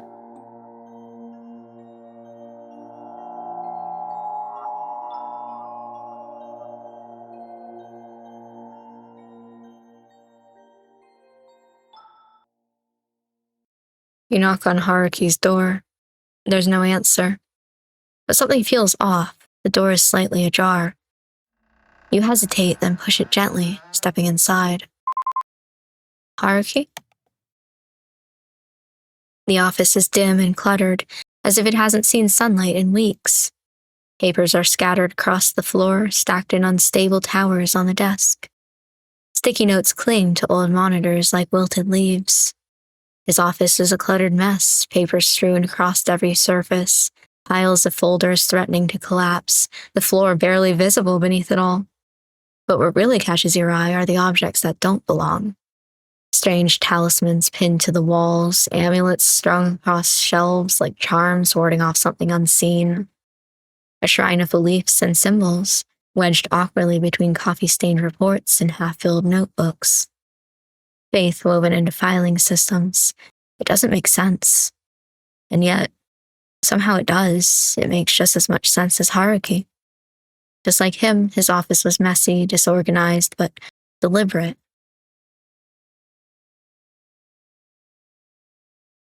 Oh, I can interact with things here. Okay. Just these 4, looks like. Go this first. You walk over to the whiteboard, eyeing the mess of notes pinned across it with red string in every direction. Messy notes, color-coded string, and wild scribbles that probably made sense only to Haruki. Your eyes land on a yellowed scrap of paper, in dead center on the board. The 8th of September 2022 will be an interesting day for the Queen. A prediction 13 years from now. It's absurd, but also very Haruki. Still, none of it seems useful, just the usual paranoia that fills half his workplace. But then something else catches your eye. Behind the chaos, tucked behind the edge of the board, is a stack of papers, not part of the conspiracy collage, hidden, maybe on purpose. You step closer, hesitating for a moment. Do you tear down the board to reach it? No. In the end, you pull back. Messy, strange, but also oddly personal. You don't want to dig through his life without permission. You probably just laugh it off, but still. You take a step back, letting your eyes wander across the board again. August 12th, 2036. The heat death of the universe. Okay, yeah, I think I had enough. You turn away, but something tugs at you. A quiet, persistent nudge lingers at the back of your mind, urging you to look past Haruki's endless web of conspiracy theories, as though the chaos laid before you is just the surface of something deeper. Haruki, too, feels the same, disorganized on the outside, unreadable. But there's more to him, something he's not showing. Should I really leave it?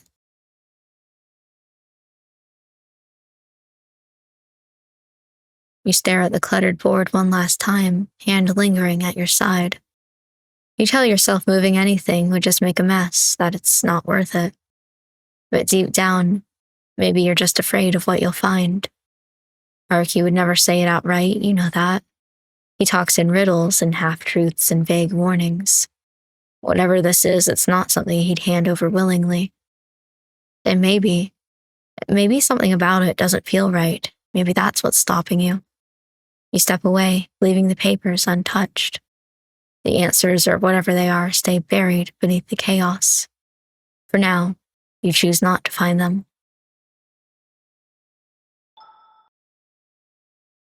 You walk over to the wall, eyes fixed on the strange talismans hanging in uneven rows. They're covered in unfamiliar religious symbols, glyphs and markings you can't quite place, not anything you've seen before. Some of them are burned around the edges, blackened like someone held them too close to an open flame. Others have symbols that look deliberately scratched out, gouged through with something sharp. You lean close, the pit in your stomach growing as you read the faint numbers scribbled onto the papers. Tiny dates are scribbled at the bottom of each talisman. They're faint but legible. Most are dated just a few days ago. Why would he keep the damaged ones? And these dates are so recent. You've already seen things most people would never believe. Supernatural events, unexplainable encounters. But for some reason, this wall of scorched, defaced talismans makes your skin crawl in a different way. Could they be connected to you in some way?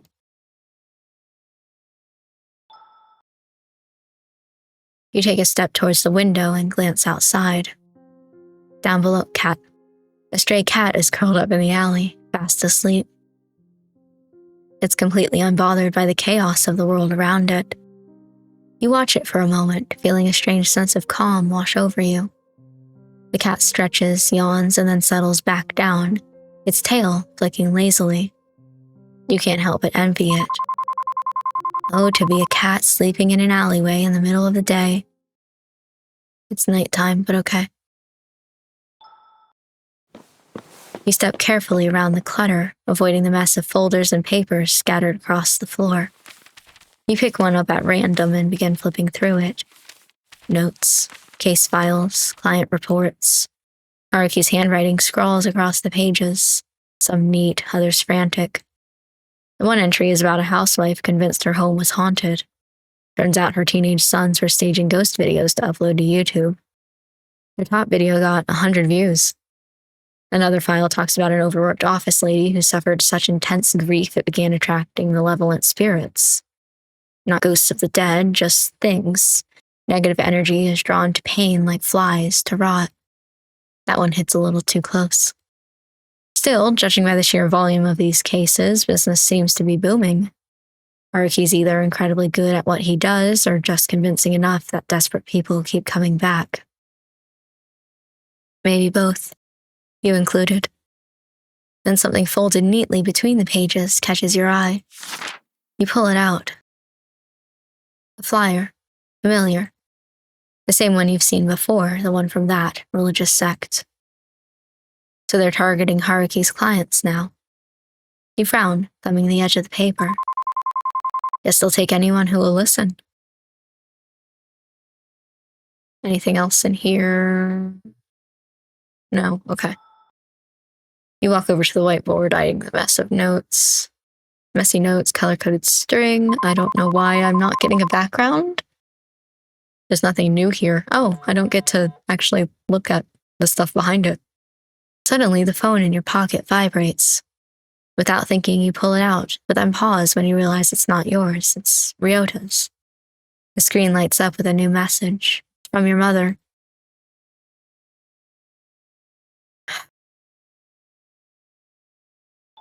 Ryota, you little bitch. You almost lose your balance. This whole time you were worrying about her, wondering what she's hiding, whether she's safe, whether she even cares. And yet she's texting Ryota behind your back? You don't know whether to laugh, cry, or feel completely numb. A tight knot forms in your chest. Confusion gives way to something heavier, more invasive. Curiosity. You stare at the phone, its screen still glowing in your hand. You could unlock it just to make sense of all this. But then again, you said you trusted him. And this doesn't feel like something a trusting person would do.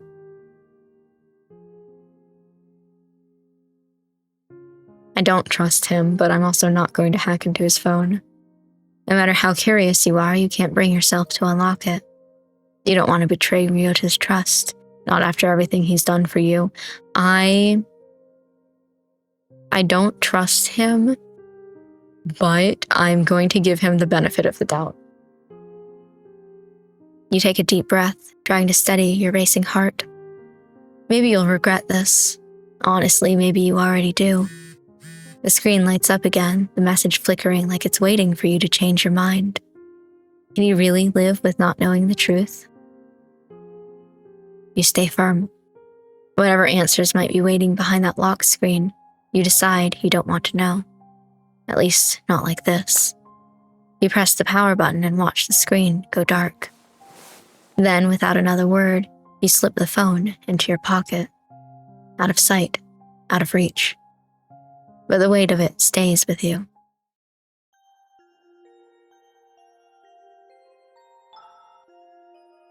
I still don't know what I'm doing. Parking lot? Hey, what was that about? Pretty rude way to greet someone. What are you even talking about, man? I came by earlier today and saw you guys hanging out without me. When I called out, you ignored me. Just because I'm spending time with Mika-san now doesn't mean you get to act like I'm not here. Whoa, man, we seriously have no idea what you're talking about. Yeah, we just got here. Wakaru was helping his mom with dinner and I just came from cram school. That doesn't make any sense. It was you guys. You just stood there, staring at me with that weird look on your face. Okay, let's get you home, man. You seem tired. Yeah, maybe I should head back, too. Head back home?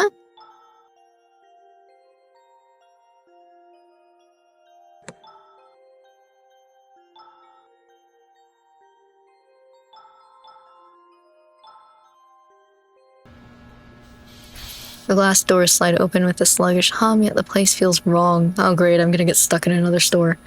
The store is enveloped in darkness, yet the sign outside says open now. You peer through the glass, scanning the darkened room. Behind the counter, a blurred silhouette stands perfectly still. Its face is unclear, but you know enough to feel a creeping unease. You tear your eyes away, unwilling to stare for too long. Something about this place feels off. Thank you. You head to the train station, debating whether you should look for your mom or just get out of this place entirely. The announcement crackles overhead. We apologize for the delay, but we are currently dealing with an incident caused by a person on the tracks. You've heard it a handful of times since moving to the city, but it doesn't seem to affect you as much as it did the first time. Still, something about the announcement feels off, like it's not just another delay.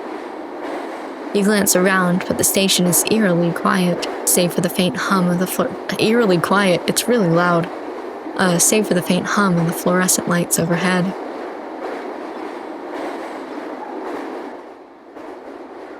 There we go. It's really late. I better head home before Mom gives me a mouthful. She's out. The temple is closed. Something's wrong. You don't know how or why, but you know. It slams into you like a wave. The pull, the panic, the overwhelming sense that something at home is off. Something at home is off? Like the fire just started and you didn't hear the alarm. Like you're already too late. Something's not right. It's really late. I better head home before Mom gives me a mouthful. Okay, we can head home. I think there's really nothing else. Well, there is, like, the river.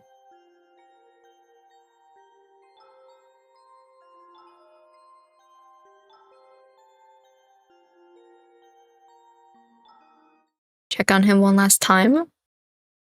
Nothing. Okay. You hear footsteps approaching from behind. Hello, ma'am. We meet again. No matter how many people you send to me, I don't want to hear it, so listen to me for the last time. I don't want anything to do with your organization, so leave me alone. Yes, you made that perfectly clear, twice, in fact. But this isn't about you, it's about your mother. My mother? She has finally embraced the full potential of our Lord Hiroshi no Kami.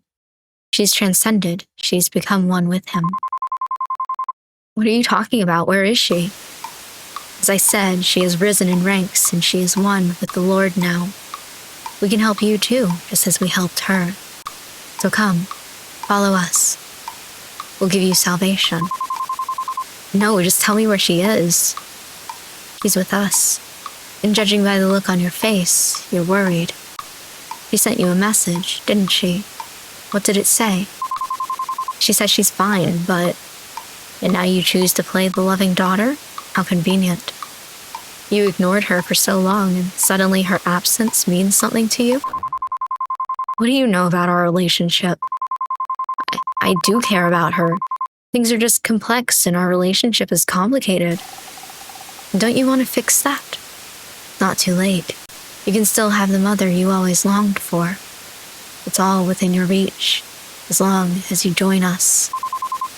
No, Your phone rings, slicing through the tension like a blade. I need to answer this. Hello? Listen, you need to come back right now. There's something really important I have to tell you, okay? Ren, what's going on? You're acting weird. What happened? Just trust me on this. I need you to come home. I'm here. I'm waiting. This entire time, I've been looking for you and you're in my fucking house. God damn it. But you have to come back quickly. Ren, you're scaring me. Can't you just tell me what's happening? I will, I promise, but not over the phone. Please, just come back, Kit. Hurry. I have to go. Please, just tell my mother to contact me directly. Wait, you don't have to go. Come back. Ren, what's going on? You're finally here. I need you to listen to me. I've endured enough. Every time you barged in, shouting about ghosts, about the voices. I've stayed quiet. I was patient. But I think I deserve an apology for all of that. What's gotten into you, Ren? I said I deserve an apology for putting up with you, for letting it slide. Actually, I don't think an apology is enough anymore. No, what I want is for you to change, to truly reform. Because whether you realize it or not, I care about you. You're not making any sense. Stop, just listen. The only way you'll ever be free of all this pain, this confusion, is if you accept the teachings of Hiroshi no Kami. Only then can you repent. Only then can you prosper. No, this isn't you. What are you talking about? You keep pushing people away. You throw yourself into danger without understanding a thing, and you think that makes you strong? You're not strong, Kit. You're barely holding yourself together. You want to know the truth? I couldn't protect the people I cared about. I failed them. And I won't let the same thing happen to you. We're the same, you and me. We're weak, fragile, lost. But we don't have to stay that way. I'm not. You are. You're breaking apart at the seams. You've seen it yourself. One wrong word, one bad dream, and you're ready to shatter. That's why you need this. Why you need him. Why you need me. So please, stop resisting. Stop pretending you're stronger than you are. We're not weak. I don't know what's gotten into you, Ren, but you're not weak. We're not weak. Look at everything we've been through. We've still managed to get through. Yeah, we've had setbacks, we've stumbled a lot, but we never gave up. We kept going. And I know Granny would be proud of us for that. Granny? I'll bring her in this. You always believe in the good in people, even when you barely know anything about them. It's almost sweet. Naive, but sweet. You trusted me, didn't you? Even now, after everything, you still do. But tell me something. What do you actually know about me? You think we're close, that I'm some kind of friend, but you don't know me at all. You don't know who I am, what I've done, what I've kept from you. So how about I let you in on a little secret? I saw Kazuki. The day he died, I saw him, alive, alone, and I chose not to do anything. That's the real me. Still want to believe in that? Your stomach turns. The way Ren drops the confession in such a cold and callous way that it makes you sick. But what makes it worse is the look he gives you after. That scowl, like you're the one at fault for not seeing it sooner. You're not sure if he's telling the truth or just trying to hurt you. Are you serious? Or are you just trying to mess with me? Doesn't matter. The words hit harder than they should. You don't press him again. You don't need to. Whether it's true or not, you take it as fact. You feel it settle inside you, like a poison.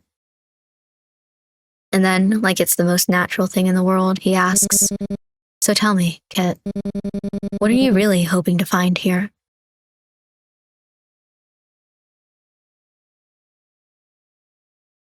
That there's a reason you did all this? Even if it changes everything I thought I knew about you, about Kazuki. I came here because I needed to know what's real and if you ever were. Because I still believe there's a part of you that isn't lying to me. Maybe I'm naive, maybe I'm stupid, but I don't want to lose you to whatever this is. I came because I needed to know if the Ren I knew was ever really a good person. Enough of your little speeches. You were never good with words. You talk so much about truth and love, but in the end, you're just a scared little girl pretending she matters. Do you really believe the insane things coming out of your mouth right now? You never used to talk like this. People change. Or maybe you just never listened. No, that's not it. You used to tell me strength was about pushing forward even when things felt impossible. Sounds like something someone weak would cling to. No, it sounds like you, the real you. You never talked down to me like this. You never made me feel small. I mean, okay, technically speaking, but even when you were angry, you were never cruel. Maybe you just never saw what I was really like. You're naive and stupid after all. No, this isn't you. You're not this cold. You're not this bitter. Something's wrong. I can feel it. Deep down, something's wrong. There it is. Doubt. I knew it wouldn't take long. So if you're not him, what the hell are you? No, from the beginning, I don't think that this is Ren. Oh well, you figured it out. Congratulations, I suppose. But no matter, things have finally begun to move again. You know, I really do want it to end, to finally put this wretched game to rest. But with every cycle, every turn, I will grow stronger. And soon, I won't need you at all. I've seen so many versions of you. Each version still clinging to hope, still screaming into the dark. But you always come back. You always try. And I always win. Over and over and over again. Let's see how long you last this time. Wake up. Please, you have to get up. The fire, it's almost on you. You can survive this, but only if you move. Listen to me, get up. Get up, Kit. Get up. Your skin stings. Your clothes are burning away, melting to ash against your body. But still, you move. Somehow, you push yourself up. You scan the room in a panic, the smoke thick in the air, heat licking at your skin. Then your eyes land on it, the incense from Kazuki's shrine has toppled over. Somehow the flame grew large enough and now it's spreading fast. The fire crackles and roars, devouring everything he once held dear. You stumble back, overwhelmed. Part of you wants to collapse right then and there. What's the point in fighting? What's left to save? But then, through the rising smoke, you see it. Kazuki's photo, shattered on the floor, the glass fractured, but his face still visible. Something stirs in you. You have to keep going. You grit your teeth, push yourself up. You stand. Every step is agony. You're so close, your hand reaches towards the door handle. But then something grabs you. A hand. Cold, strong. Fingers curl around your neck, yanking you back into the smoke. You're not going anywhere. You thrash, choke, and claw at the air. You were so close. The door was right there. But the smoke swarms your vision, curling into your lungs like poison. You almost made it. Almost. Something rips at your skin, dragging you back into the blaze. Is it the fire itself? The creature? You can't tell. Your thoughts are blurring, flickering like dying embers. And just as the darkness threatens to swallow you whole, you see it. A silhouette rushes through the smoke, fast, desperate. Arms wrap around you. Someone lifts you up. You can't see their face, but they're real, warm, solid. And then you breathe a sigh of relief and finally let go.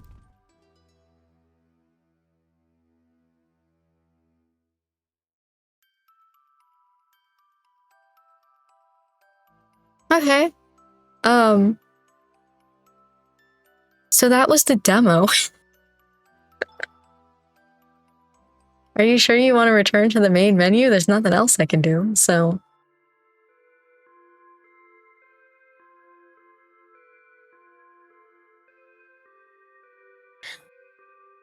Like I said, you know, the extra things, the like animations and the gameplay I thought was really interesting and I wanted to see it. The stories, I don't know. I don't know what I want to think about the story. I'm just very no thoughts, head empty right now. Wow, okay. That was I wonder what's in the gallery. Like, did I unlock everything or are there things that I didn't? I guess I did unlock everything. That's fun and exciting. I definitely think this game is really interesting. I'd like to try out the full game when it comes out. I will say though that there is the occasional like, this doesn't make sense writing wise and some spelling, grammatical errors, things like that. But I think this is a translated game. Or at the very least, it's giving me that sort of vibe. So I don't want to critique that too harshly because I don't know too much about this game, the developers, things like that. I don't know if this is like a second language sort of thing. It's pretty well done, I feel like. But that was definitely not what I was expecting out of this. And I'm very intrigued to see the full game when it comes out. Wow. Well, since I finished the demo, I guess I'm going to have to go ahead and end this video here. So thank you for joining me on this adventure, truly. I hope that you enjoyed it. Thank you to the developer for reaching out to me and saying, hey, do you want to try the game? Even though I was already kind of planning on it, you just made me bump it up in my schedule a little bit more. And I'm really glad that I did. I'll see you guys next time for another video. Wow.